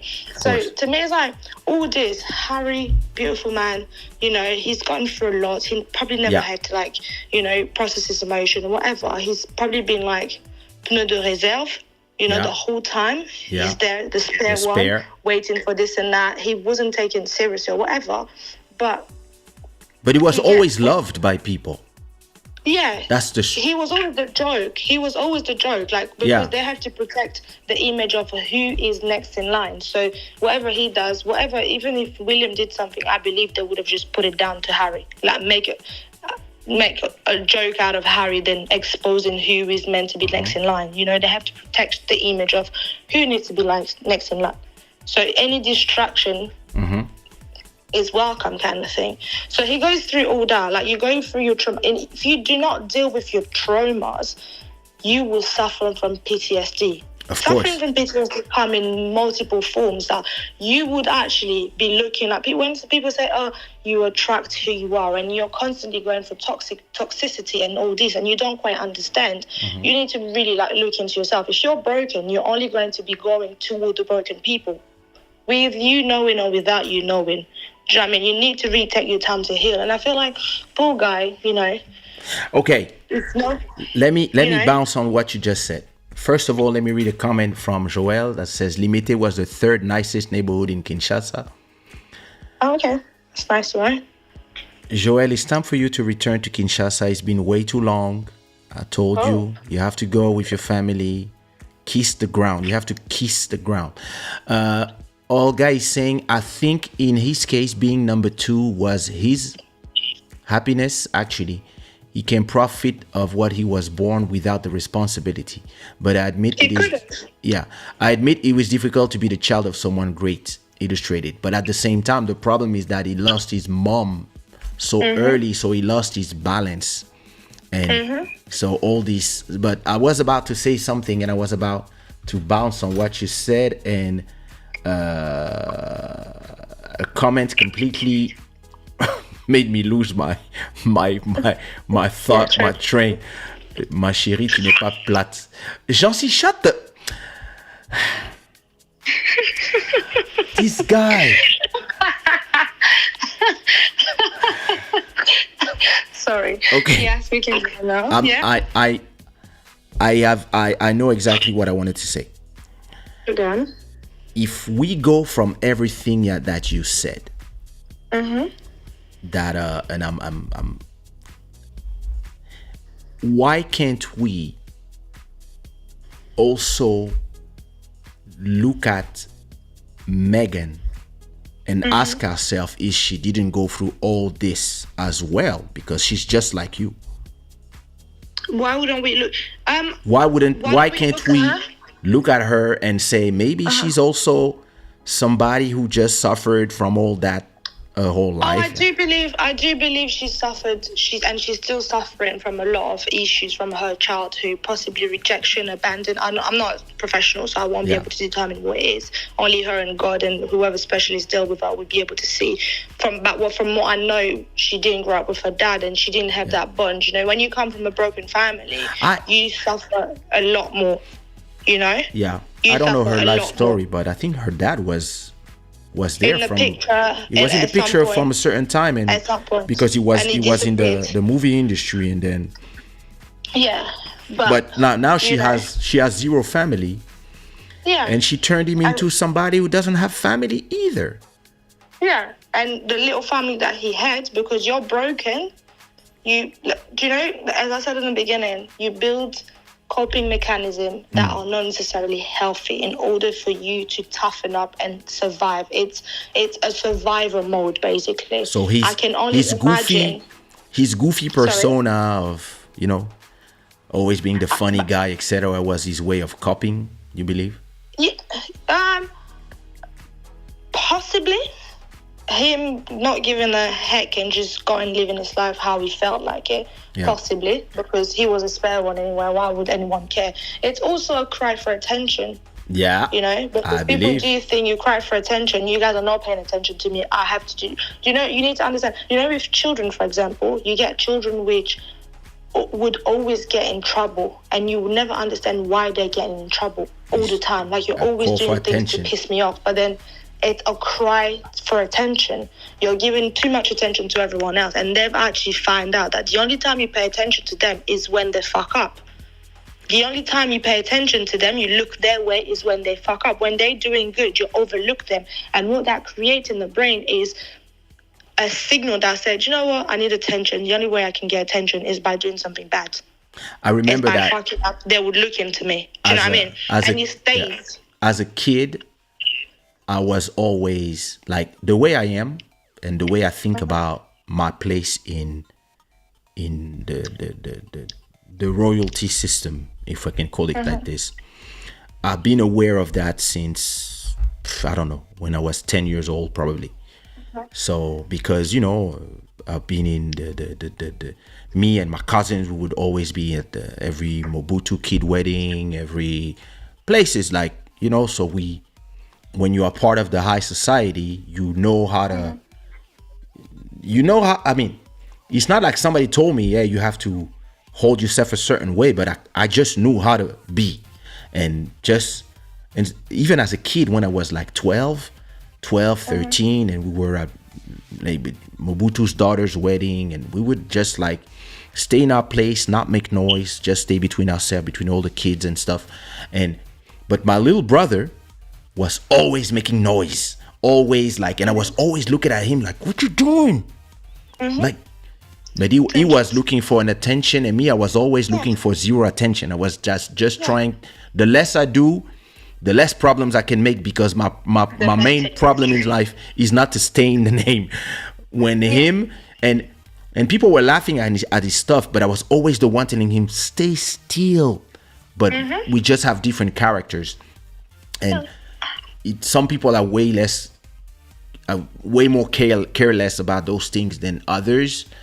And us, that whole generation that grew up under that regime, like, we were all looking at each other, like, and the kids of the generals and stuff, like, if you were being a little too goofy or dressed strange or had a défrisage or something, they would look at you like, like, you know, they would look like, you know, like, how you acting ghetto here, like, you see what I mean? Like, c'est quoi ce pantalon déchiré, like, what? And it's so especially when we came back from Europe and from the US, you know, MTV and stuff, dressing hip hop, like starting the dreadlocks, and they would look at us like, what's wrong with the Mokolo kids? What's wrong with, you know? And oh my God, he's talking to the president with this haircut. Like, when I started my dreadlocks and I was with the president, people were like, what's wrong with this one? But the president was like, Dragandi. I was like, yeah, hi, uncle, you know. and you know, I was dressed with jeans, and at that time you had to have jeans with a completely like open and like completely looking like ghetto, because it was the style at that time, the Samantha Fox style. So I was dressed like that because I didn't know I would be called in the club to come at the reception by you know, like, imagine you in the club and the music stops and they say, oh, Mokolo children, please go to the exit, somebody's waiting for you. And you're like, oh my God, like, and then the music starts again, and then there's the armed security of the president is waiting for you. And you're like, what's going on? I'm dancing, like, I'm trying to be part of the people. What are you guys are doing? And then they're like, your father is waiting for you downstairs. The president wants to see you. And I'm like, I look at my sister. We are dressed like Naughty by Nature, and she's dressed like Janet Jackson. You know, she had like the big earrings with the Cleopatra at that time, you know, the 80s style. And now we go to a place where everybody is dressed because it was a wedding. It was a wedding party, but the president wanted to see us. So yeah, they just came in the club. They stopped the music, call us. So now we're going in, through everybody. The only two dressed as rappers, and my sister has back in the days, a Mooney Love haircut, like, you know, she had like a fade on the sides and long hair on one side. Me, I had the Bobby Brown haircut with like the V behind every little step, big boots, fat lasses, etc. But yeah, I was there to party, and now I'm in the middle of everybody, and all the kids are looking at me like, what's wrong with these guys? How they come here dressed like that? What a lack of respect. And the president is like, kids, vous avez grandi, venez me voir, yeah, come to my life. And you're like, tonton, how are you? You good? No, it's good. So, you were partying, you were in the club. Yeah, we were in the club, but we came to say hi. Okay. And then you escorted back with armed security with their machine guns and back to the clubs. And you're like, oh my God. And now when you go to the club, everybody's looking at you funny because, you're one of them. So that must have been uncomfortable. It's super uncomfortable. For me, it was super uncomfortable, those moments, because because especially when you go back and you are trying to just be a normal kid, but it's over. It's really hard to come out of it. Like, Yeah. it's probably not you, your generation, probably like 2 generations down will be able to be a normal person, you know? Yeah, it's and you know the worst part is as an artist, when I started rapping, so French, if everybody was rapping in French, I was rapping in English, so already there was a problem. Everybody was thinking, who do you think you are? And then me, I was in Paris, so to me, hey, listen, we all rap, we all united by the passion, and I have no clue where you come from, you have no clue where I come from. It doesn't really matter. What matters is, are you a good rapper or not? And I never realized that some people were Congolese and some people from the West Indies, because we are in Paris is a cosmopolitan city. But now, at a point, somebody said, oh, do you know who their father is? And then everybody started hating me. And no, everybody was like, what you doing here? You're not supposed to be with us in the ghetto rapping. We wanna stab you. What you doing here? You're not supposed to be around us. You're not supposed to be rapping. This is for people from the street. And me, I was not. That's my passion. I want to be an artist. So now, the artists don't want you to be part of them, and your family don't want you to be an artist as well. Because I didn't work all that much to arrive to the top of society for you to go back down there and rap in the ghetto. So you kind of, so I really understand where these kids are where they come from in terms of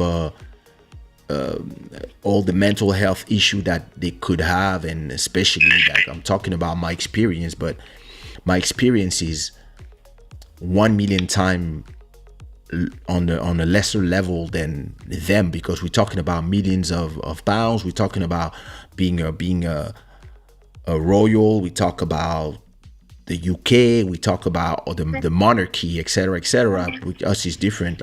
But it's different, but there's a bit of similarity. Yeah, there's a similarity, but common ground. Where I don't understand them anymore. Sorry. I don't understand them anymore is when they, like, these last 2 years, I'm like, no, I wouldn't do that. I wouldn't. No, listen. And I have this, for him, I believe that, I don't want to say dumb, because that's maybe too harsh. But yeah, it looks like somebody who's being manipulated. That's how it feels to me. And for her, I really feel that she wants to be celebrated through victimhood. And I don't believe this is the right. I understand that in the woke culture, this is what works. And they're making a lot of money from their books, their documentaries. But at a point, what are you going to talk about? Are you going to spend the rest of your life talking about other people and being being in the contradiction of, I don't want to be famous anymore. I don't want to be a royal anymore. I don't want this. I don't want no accountability. But at the same time, I want to talk, and I want to talk about being a royal, being this, being that, and I was this, they were that, the people were mean to me, this, that. Listen, what about his brother? Didn't his brother lose his mother too? Isn't he also going through something his whole life, just like you? And you are acting a little selfish to me. And everybody will have their way and their mechanism. It's very personal. But to me, there's and you know, my radar never lies. They feel super fishy. They feel that they don't know actually what they're gonna do. I feel like I have to agree on the manipulation bit, but you know, to get to, and I speak from experience, you know, when you have to deal with narcissistic, you know, manipulators and all that. Yeah, there's a lot of narcissism in there. Do you know what I mean? Like, when you have to deal with those kind of people, you kind of have, I mean, if you get to deal with them and overcome it and, you know, learn from it, you get the ability to, you know, smell a red flag from a distance. You get to smell and, you know, see things from a distance. A little sign will show you straight away, this is a danger zone, you know.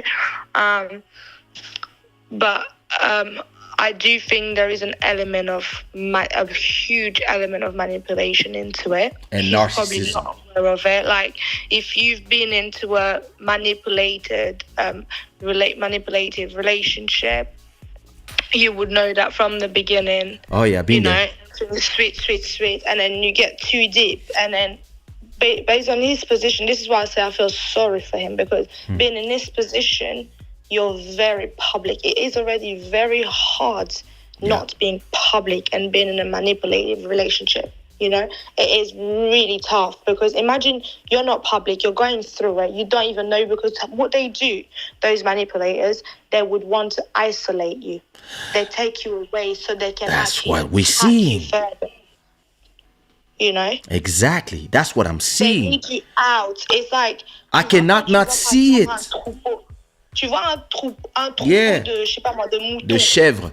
If you want to, if there's a wolf that want to have one of the sheep, Yep. he needs it out of the group. Parce que quand ils sont à beaucoup, quand ils sont ensemble, quand il y a l'union fait la force, en fait. Exactly. And the moment where they withdraw one in order to take you, He's gone. literally break you down, is to isolate you. Exactly. The moment you get isolated, you turn your back on against everyone, and everyone's against you. Now you only have them. They're your solid rock. They're everything your life depends on. Now they can play with you, mold you, shape you, do as they wish on you. Tu vois? And being on a public eye and being who it is, because it's not just a public eye, is the spare. C'est le pneu de réserve, en fait. Tu vois?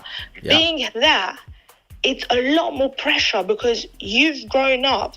Yes, he's probably worked left, right, and center. He doesn't know what hardship is. And he'll probably never know, like him, he'll probably never know what hardship is.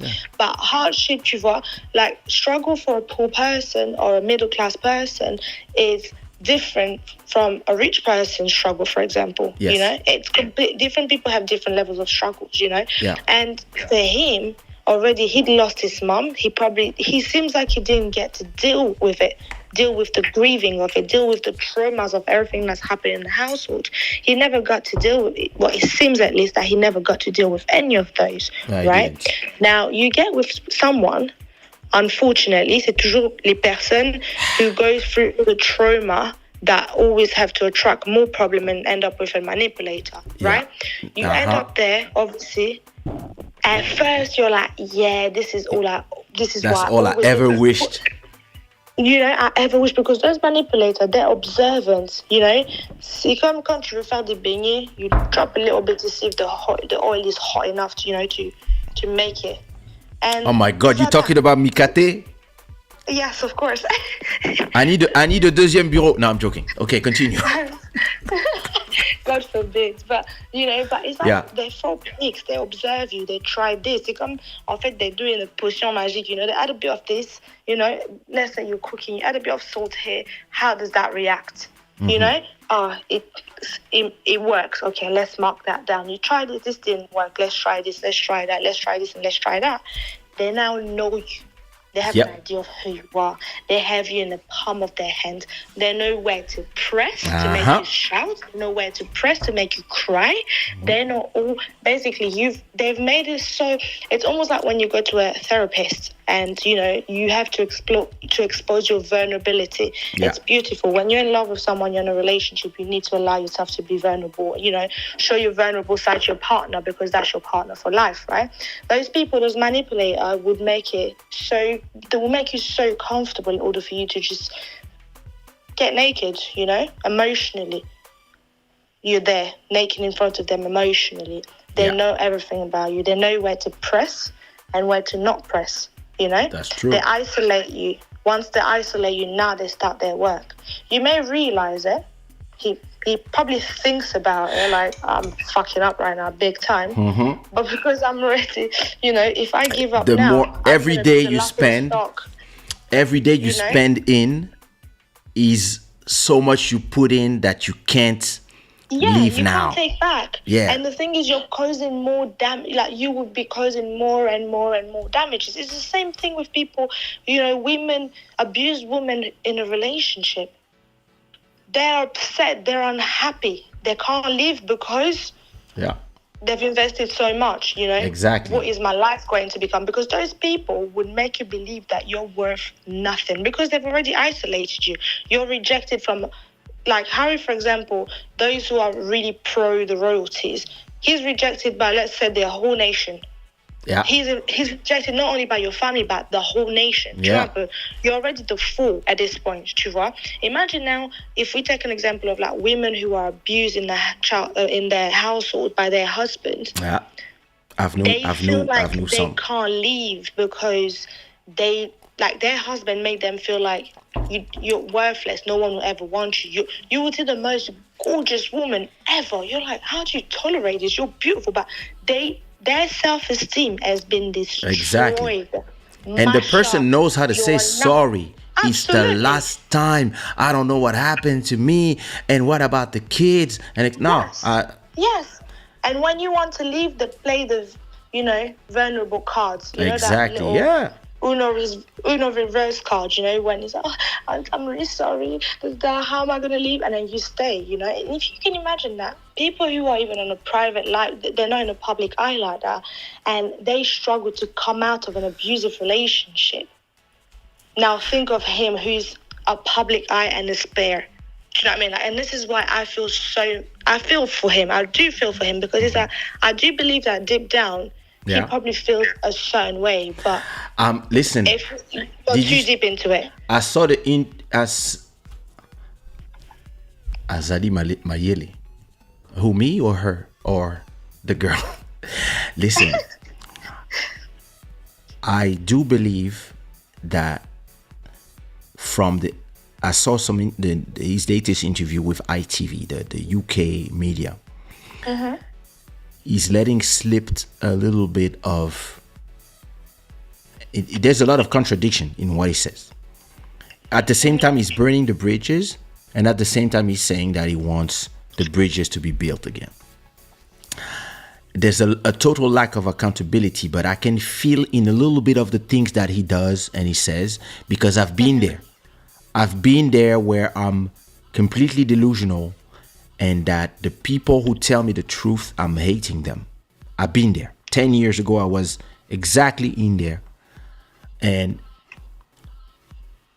in the back of your head, there's a little voice that's telling you, what are you doing? No, the other way around. But he's going to take you. But you're too deep into it. You're too deep into it. So you continue, and you have some moments of lucidity where you're like, I have to leave this situation. But then the thought of not being there with that person kills you. Just the thought. Yeah. So you have to work on yourself for years just to arrive to the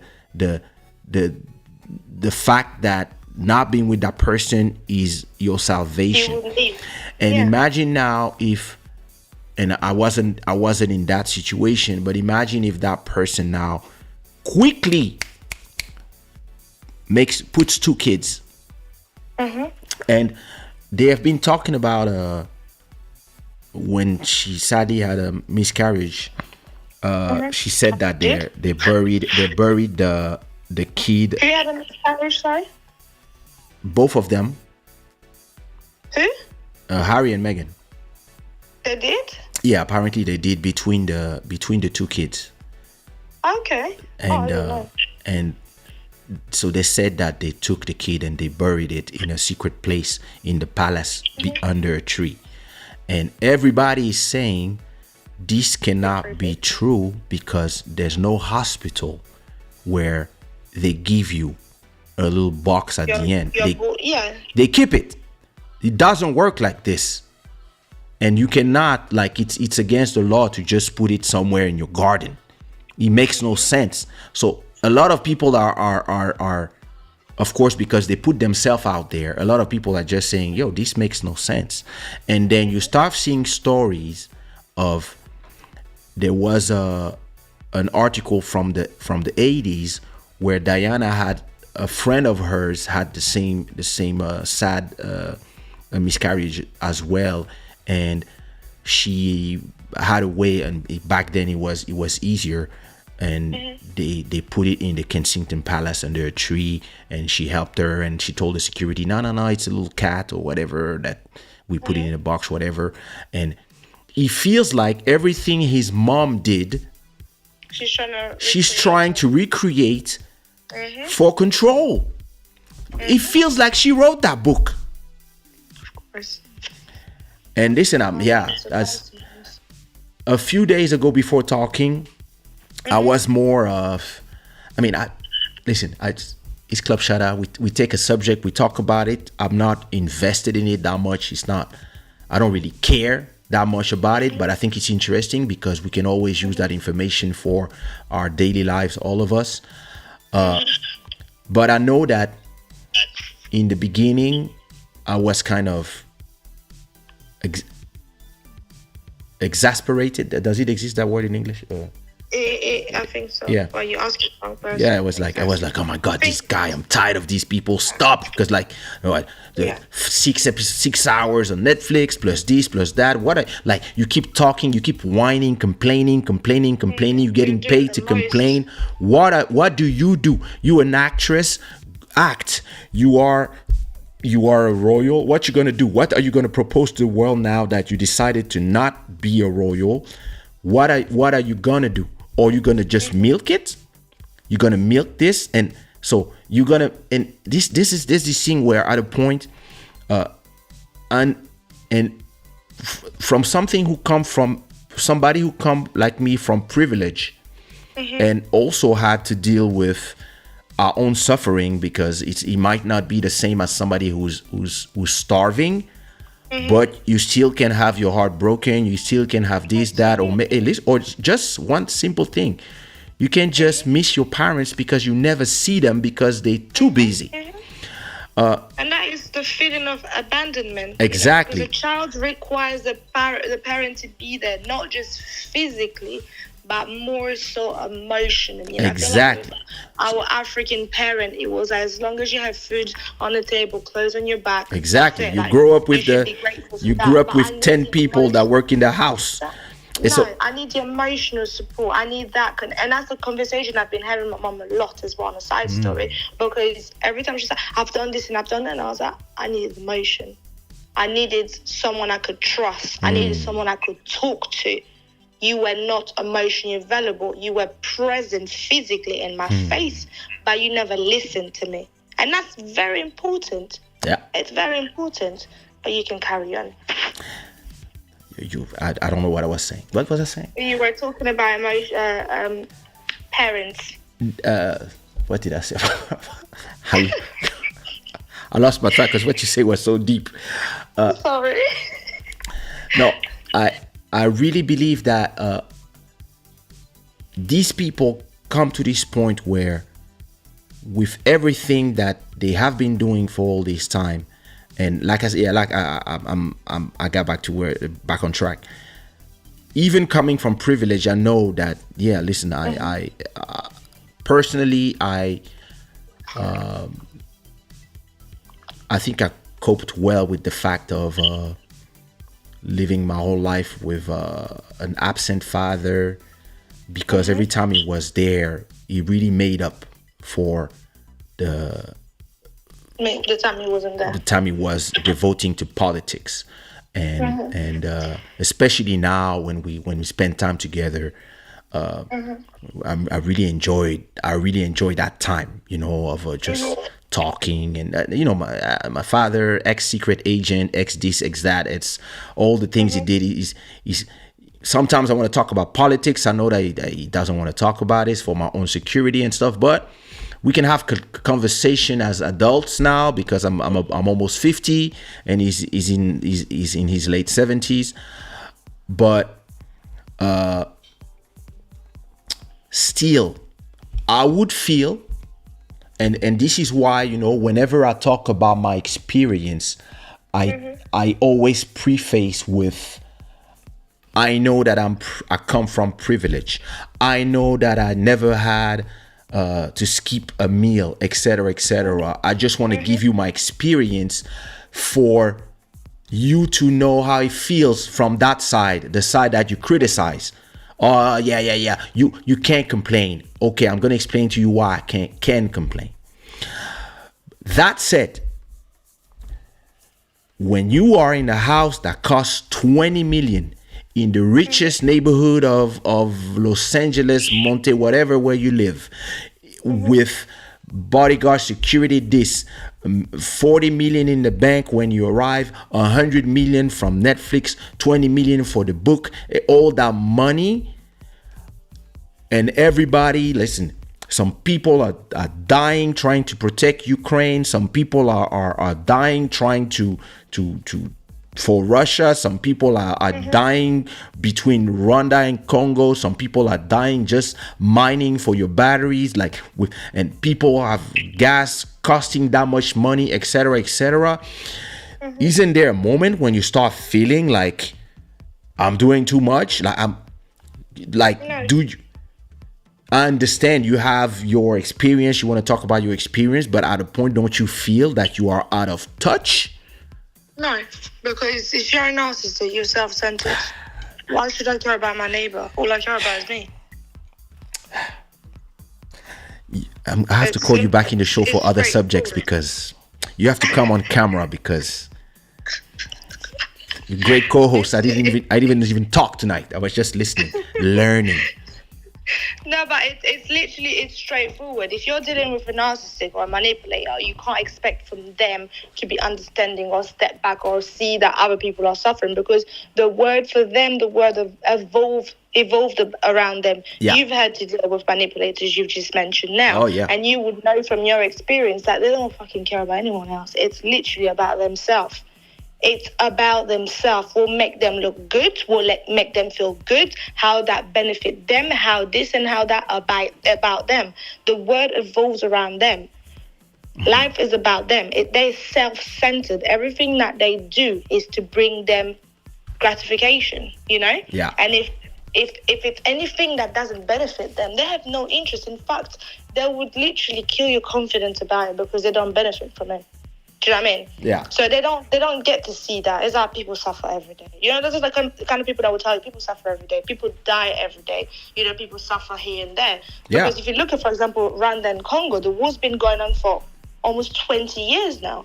No one 10 million speaks people. about it because people don't speak about it, because the moment it's been spoken about and people are made aware of where the cotton comes from, when all the minerals they use to create all this, you know, beautiful technology that is used. Yep.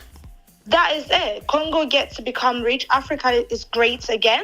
Do you know what I mean? Yeah. How is that benefiting them? It's not benefiting them. True. In fact, they would lose the Western side. Everything, they would lose it completely. So it's not benefiting them. Why should they shed a light on it? They will shed a light on Ukraine and Russia suffering more than, you know. Yeah. Most people I speak to, when I'm like Congo and Rwanda, they're like, oh, what happens there? Rwanda is an absolutely beautiful country from what I've heard. It is. You know, Congo being one of the richest countries on the planet, wealth-wise, Yeah. as in sous-sol.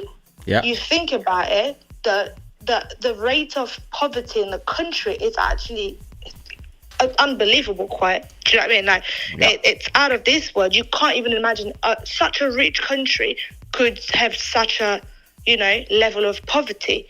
It's true.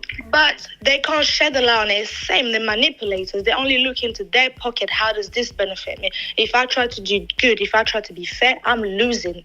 I can't be fair. Fair is only just, it's a label, it's a plaster. C'est un truc sparadrap. They just stick it there. I'm being fair.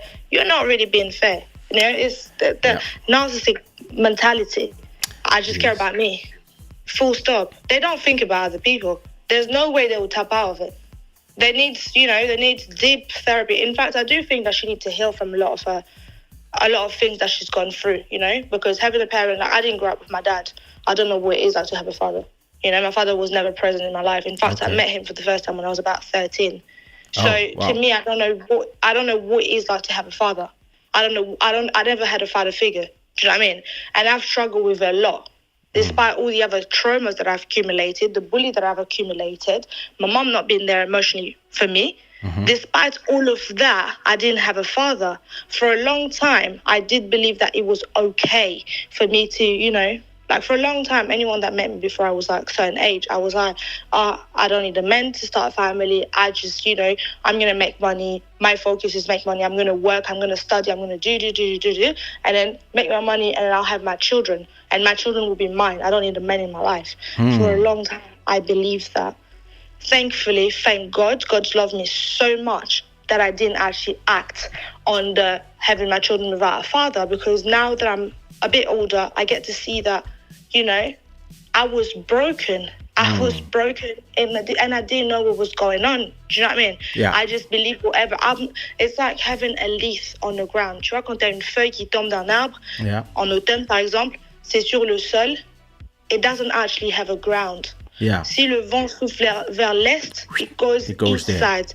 Yeah. West, tu vois un peu, you just go wherever. You don't actually have a ground. And me having self-esteem issues, I didn't know who I was. I didn't have an identity. I was doing things to please others. Tu vois un peu? And that is why I fell into those things over and over, meeting manipulated, because they presented themselves a certain way. And I was like, oh my God, this is what I always needed. Do you know what I mean? Being broken, being shaken, eventually getting to look inward, introspecting is powerful. Like, get to introspect, get to look at myself, get to see that actually I've got issues that I need to heal from before I actually begin to build a family. Before I get into any relationship, I want to heal, tu vois? You get a lot of women, especially back home, from a certain age, 18 ans specifically, they would start praying, Seigneur, envoie-moi un mari. Seigneur, où est mon mari? I've started praying to God to not give me a husband until I am worthy to be a good woman. The moment I've realized, because before I never prayed for a husband, it was I don't need a Before man. you were a good woman, my God. Before I was like, I'm an exceptional. Do you know what I mean? Like, I was like, I just That's why you look at me so strange when I met you in Kinshasa.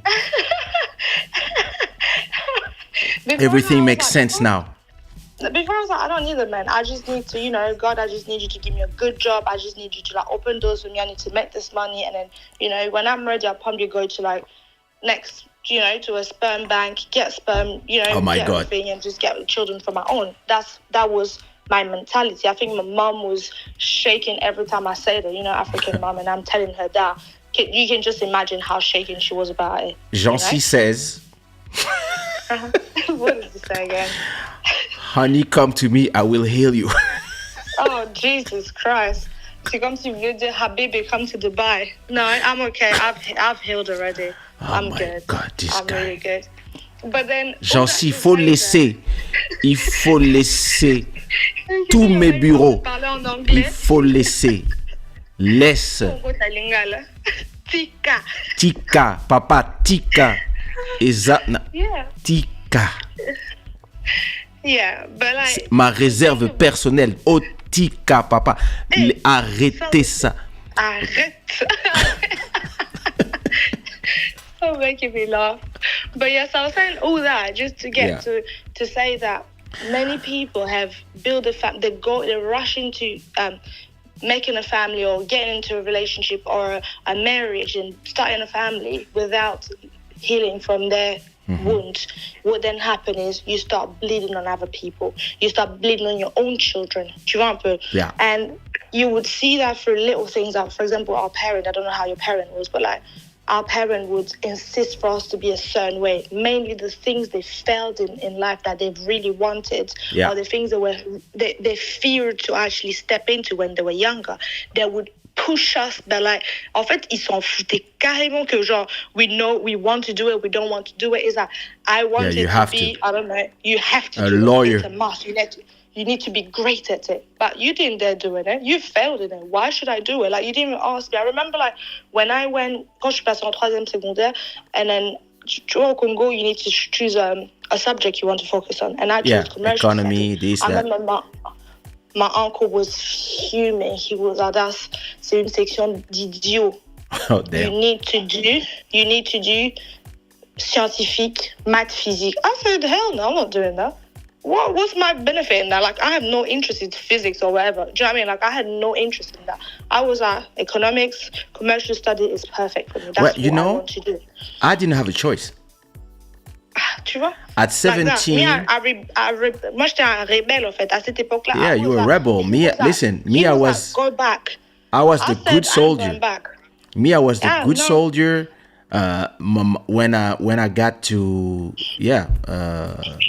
I think it was in a sixième, so first of secondary in France.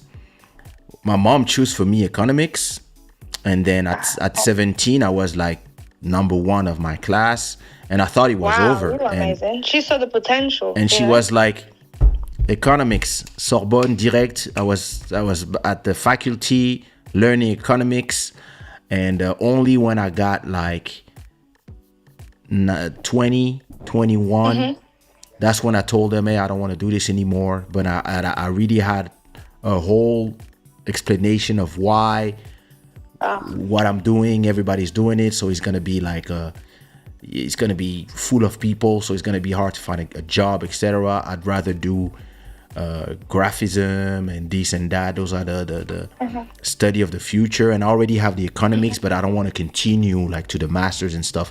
I want to learn this.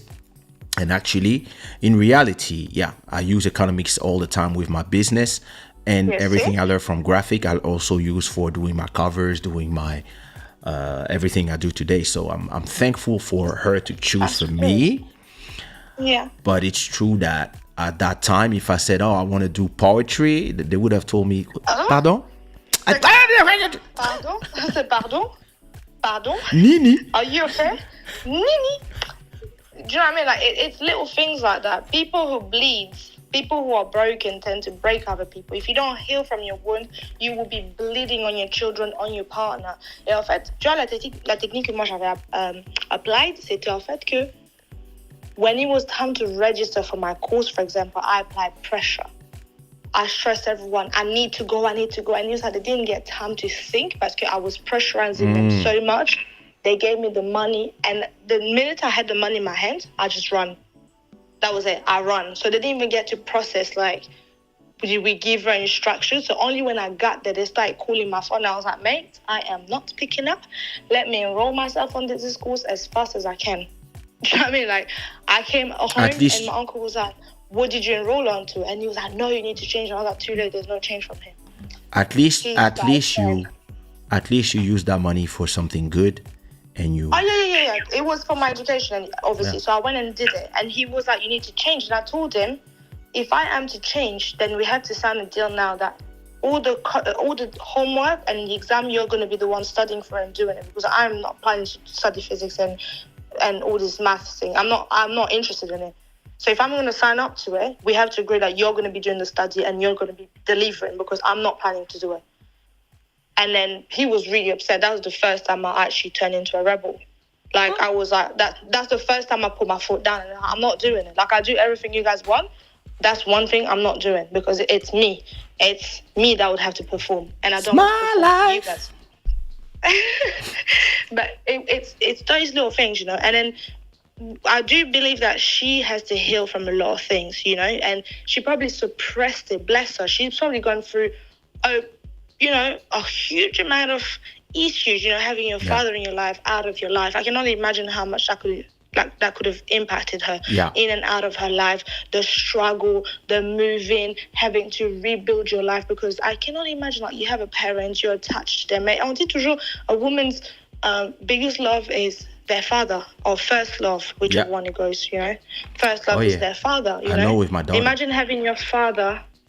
a man is their mother, Imagine having your father and then everything's fine and then suddenly he disappears.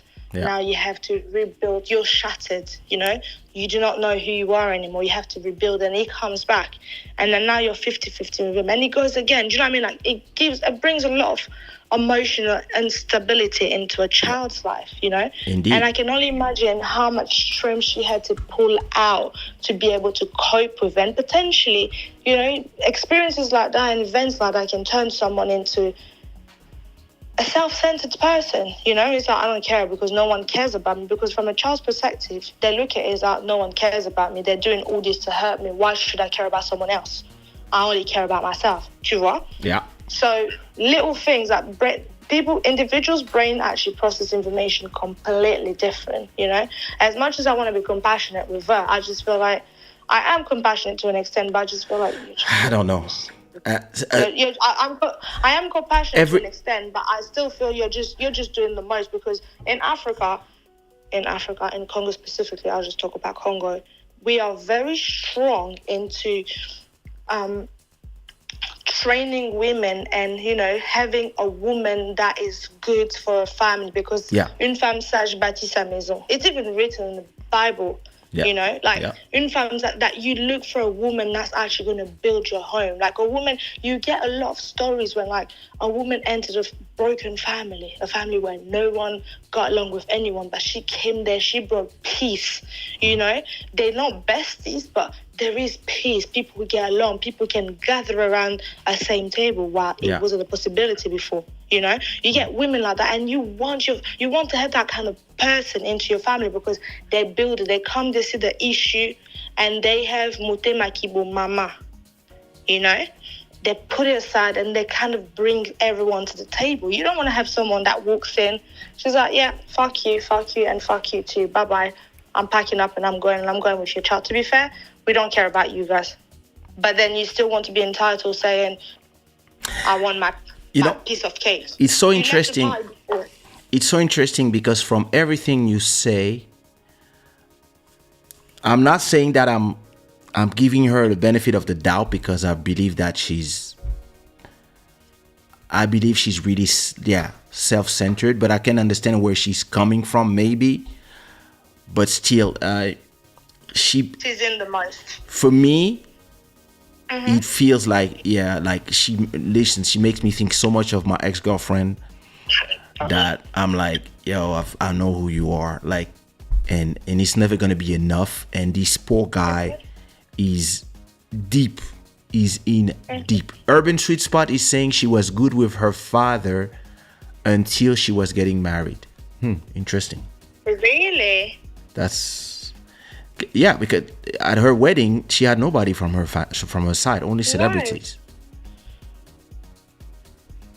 And her mom. I didn't know that, to be fair. Maybe I should look into it a bit more. Yeah, we should look into her biography, because her own sister was like her own half sister, like from the white side, was not invited. Like she listen, me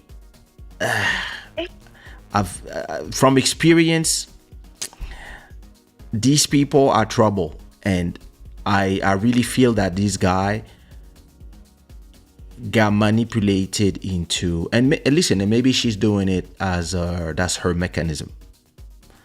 She just turned you into her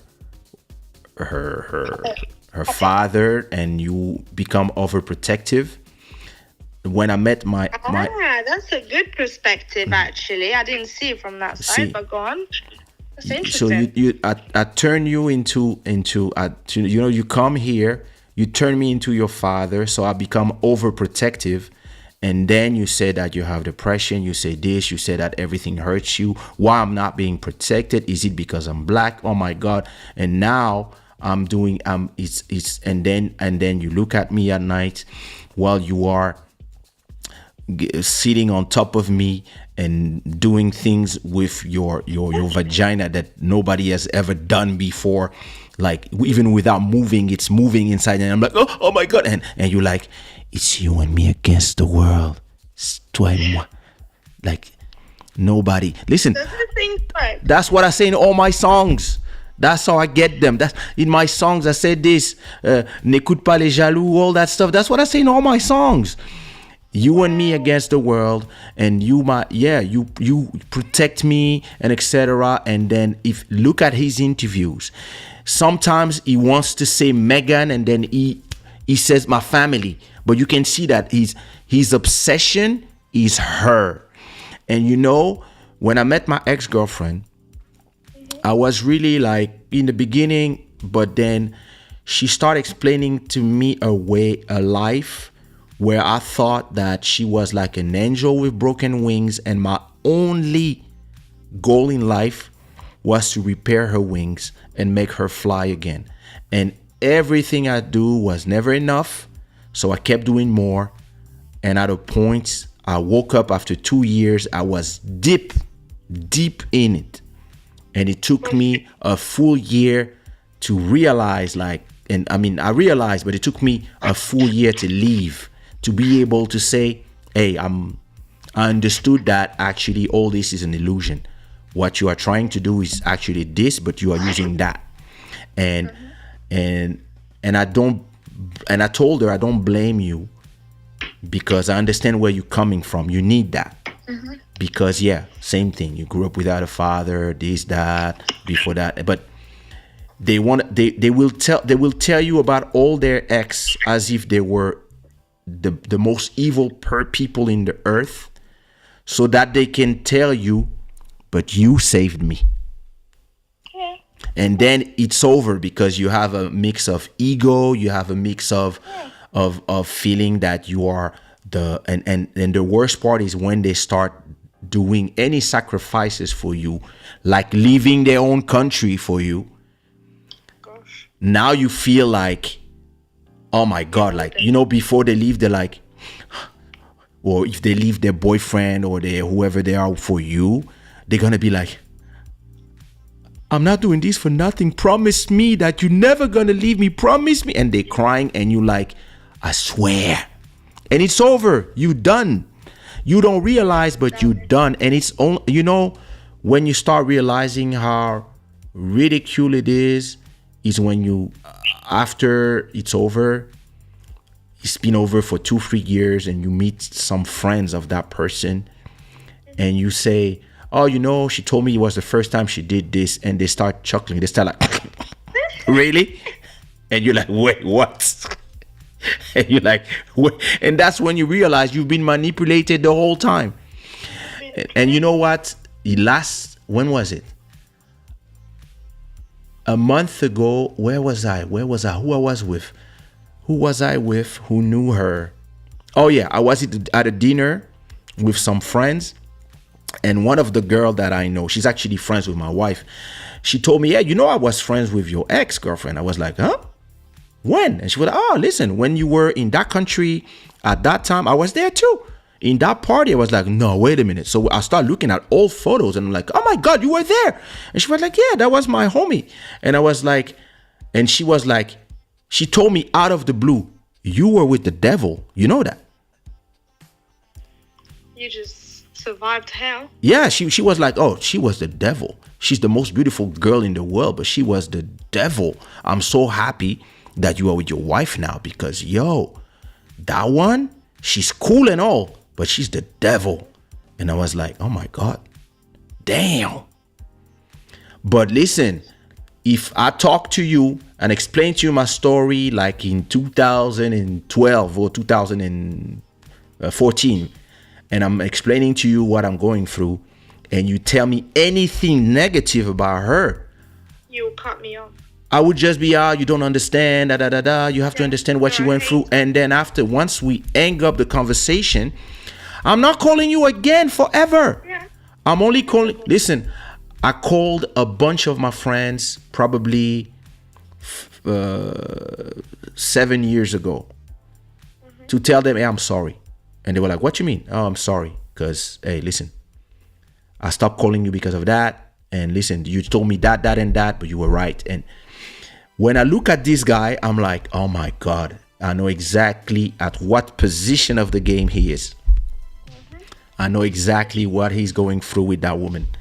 She's making him believe that he's the savior. And it's too late. He has 2 kids. And yeah, she's I believe that she's not somebody who wants to be the second role in the movie. No. So Kate And that's why is the enemy. William is the enemy, and Harry, you got to save me. You're gonna become the king. And listen, I wouldn't even be shocked if she start politics in the U.S. in a bit. gosh. She's pathetic, to be fair. I mean, but we figured out that she's self-centered, and if she really is, then being a second place or a spare, because now it's not even a second place anymore, it's what, 5, 6 place or something like that down the line, then that's definitely not okay, because she likes to be the center of attention. Her father was her primary parent for a good portion of her life. Yeah, I heard that too. And now she doesn't even want to see him at the hospital. Bantuzik says, je viens de vivre la même expérience. Sorry. Sorry, d'où venait-elle? When I woke up, I woke up in hell. I woke up in hell. I was like, what the hell am I doing here? And I was like, okay, I gotta go in player mode. If not, I'm dead. I'm not gonna survive. Yeah. I had to go to London, open the old boxes, go to some countries, find some, Survival kit. The girls that never forget you. I had to take them out of sleep. To remind you que tu es quelqu'un. C'est ça. Ego. Tu es quelqu'un. Venir frapper. Bah! Quelqu'un. I'm here. Je suis quelqu'un. Allez, on y va. Sometimes you need, whatever works on that, because when you come out of something like that, yeah, you have to know what you your self-esteem has been affected. So you need that reminder that je suis quelqu'un. Like, I am, I have this and I have that. I'm more than just this, tu vois. Finding yourself again, believing in yourself. Femme escroc, d'amour, un poison mortel qui finit toujours par un coup trop dur. Ça, c'est les gens blessés, les blessés de guerre. Si, je ne sais pas si c'est un blessé de guerre ou si c'est un menteur. Je me pose toujours la question. I don't know. I would have screamed, but I'd wake up all my neighbors if I do. Wow. Wow. You need to tell us the truth. Where does he stand? Je ne vais pas donner son origine ici, mais vraiment, c'est une grâce pour moi d'être sorti de là. Amen. Vraiment. We'll give it to you. Donne-nous Non, tu peux pas donner d'indice, sinon. Faut faire attention à ce qu'on dit sur le chat, parce que ça reste. Ces choses sont enregistrées. Il reste. Well, listen. That was an amazing conversation. Thanks for having me. Out of the blue, I thought there was an issue. That's why I was so quiet. Like, I was like, is everything okay? Like, so sweet. Random. You so sweet. But listen, I really want to have you in the right way this time. Okay. And we find some subject that are more into whatever, we'll find something we want to talk about, and you plug in your camera and we have a proper conversation for everybody who wants to find Carolina. This is her Instagram. It's in the chat. Go follow her. Leave her a message saying that she was amazing on Club Shada. I'm gonna get emotional. No, you were. Listen, I called you. I was like, let me talk to her for like 2 minutes, 10 minutes, having her opinion, and then I had all my notes about the things that I wanted to talk about. And then listen, you killed it so much that I usually talk a lot, and I was just silent, listening to you. Oh, I like you with short hair. You see, thank you. It's giving Halle Berry currently. Yeah. Yeah. But I also like you with long hair. Okay, cool. So listen, I really enjoyed the conversation with you, and I really want to have you again in the show to talk about any subject. We have a lot of subjects that we talk about all the time, so we'll set it up. I still owe you a dinner. You do. I'll take a dinner. It's been a long time that I owe you that dinner. I know. Like 20 years? I'm joking. No, dude, don't abuse. But yeah. But listen, it's really been a pleasure. And come anytime in the chat or in or live or on the phone, you know, whenever there's a subject that interests you, you know, if you better show everybody. I want everybody in the chat to put some unicorns and some rainbows for Carolina, for her staying with us until 3 a.m. for her and 3:28 for me. I know it's 2:28 for, no, it's the same time, right? Yes, it's the same time, yeah. Yeah. All right. Thank you so much. Thanks for having me. No, thank you so much for staying with us and spending the night with us. It's okay. It's been a pleasure. I'll call you tomorrow for the debrief. No worries. Kisses. Thank you. Bisous. Bisous. Bye, everybody. Ciao. Bye. Ain't that amazing? I'm doing Club Shada and I'm not doing the talking. Carolina was super intelligent and super spot on. I believe that sometimes you have ideas about a subject and it's great to call a friend and exchange with them instead of just saying your opinion. And not only we learn about each other, learning about her was very interesting because we can see from the experience of others, we can see maybe what these two are going through and how we can understand without just judging them, even if they're still annoying. But I mean, listen, after this great conversation with Carolina, I feel more understanding. That's what I would say. I still believe that he's doing a great mistake and she's pushing her to the precipice, but I'm more understanding of how all this happened. So yeah, I hope you enjoyed that show tonight. This show was brought to you by shadaware.com. Shadaware, the gods of good fortune. It is 3:30 a.m. in Lisbon, Portugal, thanks to the stream royalty. Who's the stream royalty again? Black Free Thinker, and to all the subscribers and also all the sponsors of the show. Thank you so much for being here. I hope you enjoyed that conversation between Carolina and I. Of course, everything will be available for the replay. I will also just put the conversation itself in a separate video probably tomorrow. As always, you know how we do. Make sure you put a like, you share this video to everybody, and I will leave you with my latest song called Money Talks.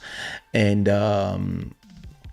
listen, I really hope you enjoyed as always, and I will see you Wednesday for a new episode of Club Shada. And Wednesday we will talk about, okay, wait a minute, so we've done with these guys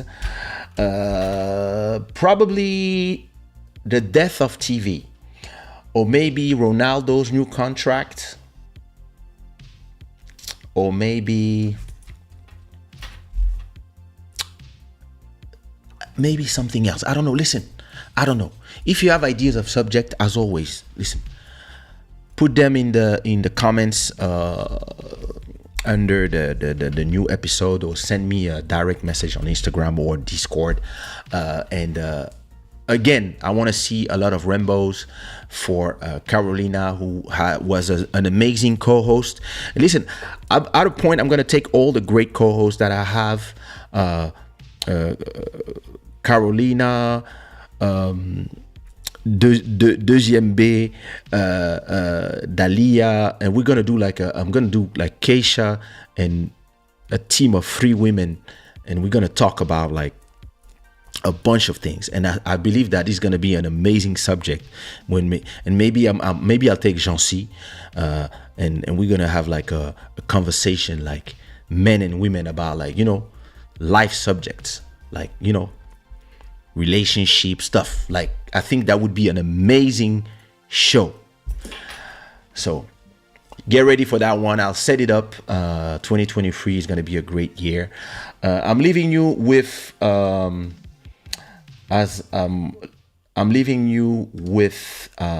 I said, Money Talks with NCK on the beat and Baby Bang after seeing all your comments. Very beautiful conversation. Thank you so much. Thank you for listening and watching.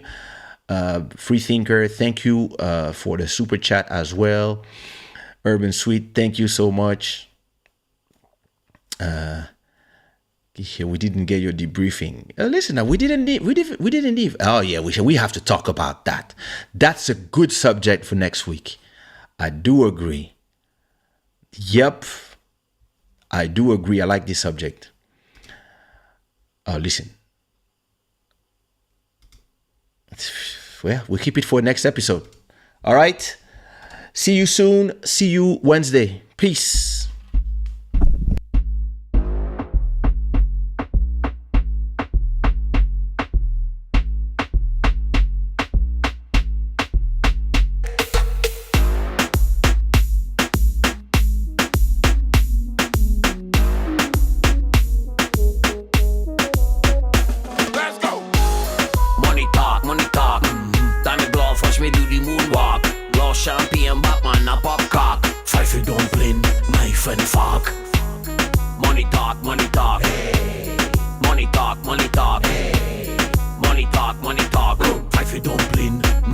Bad man no beg no friend, beg no money, beg no girl, live it sweet like honey. Cause bad man no eat no girl like chocolate. That's why boom flick girl call me the most wanted. Cash rules everything around me, cream.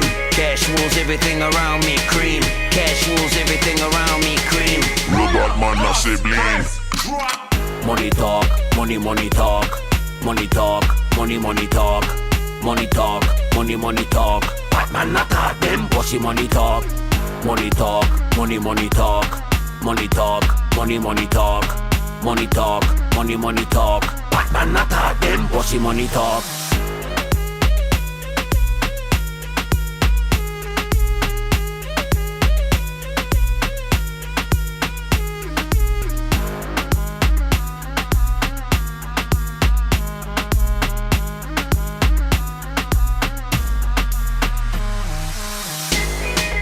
I'm top notch, come around and see if my steez low cost. Hey, as I roam around town, players high cause they feel pressure. Cause I'm in station, black and steel represent nations. Haitians on my side play some. We stomp on your gums one time. Cash rules everything around me, sing. Ice cream melt on the ass wheel. Cash rules everything around me, sing. Ice cream melt on the ass wheel. Money talk, money talk, money talk, money talk, money talk, money talk. Batman not talk, them bossy money talk. Money talk, money talk, money talk, money talk, money talk, money talk. Batman not talk, them bossy money talk.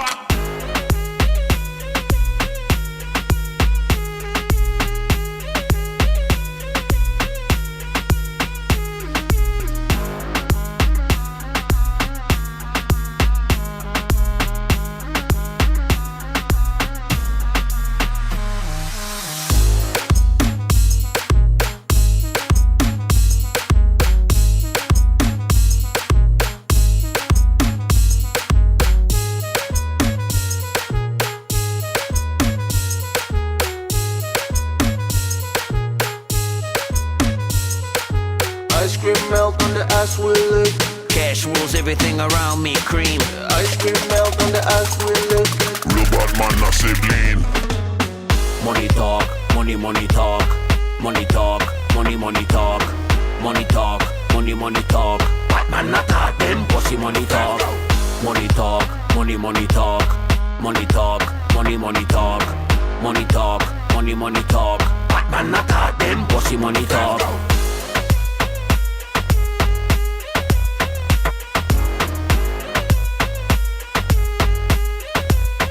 Money talk.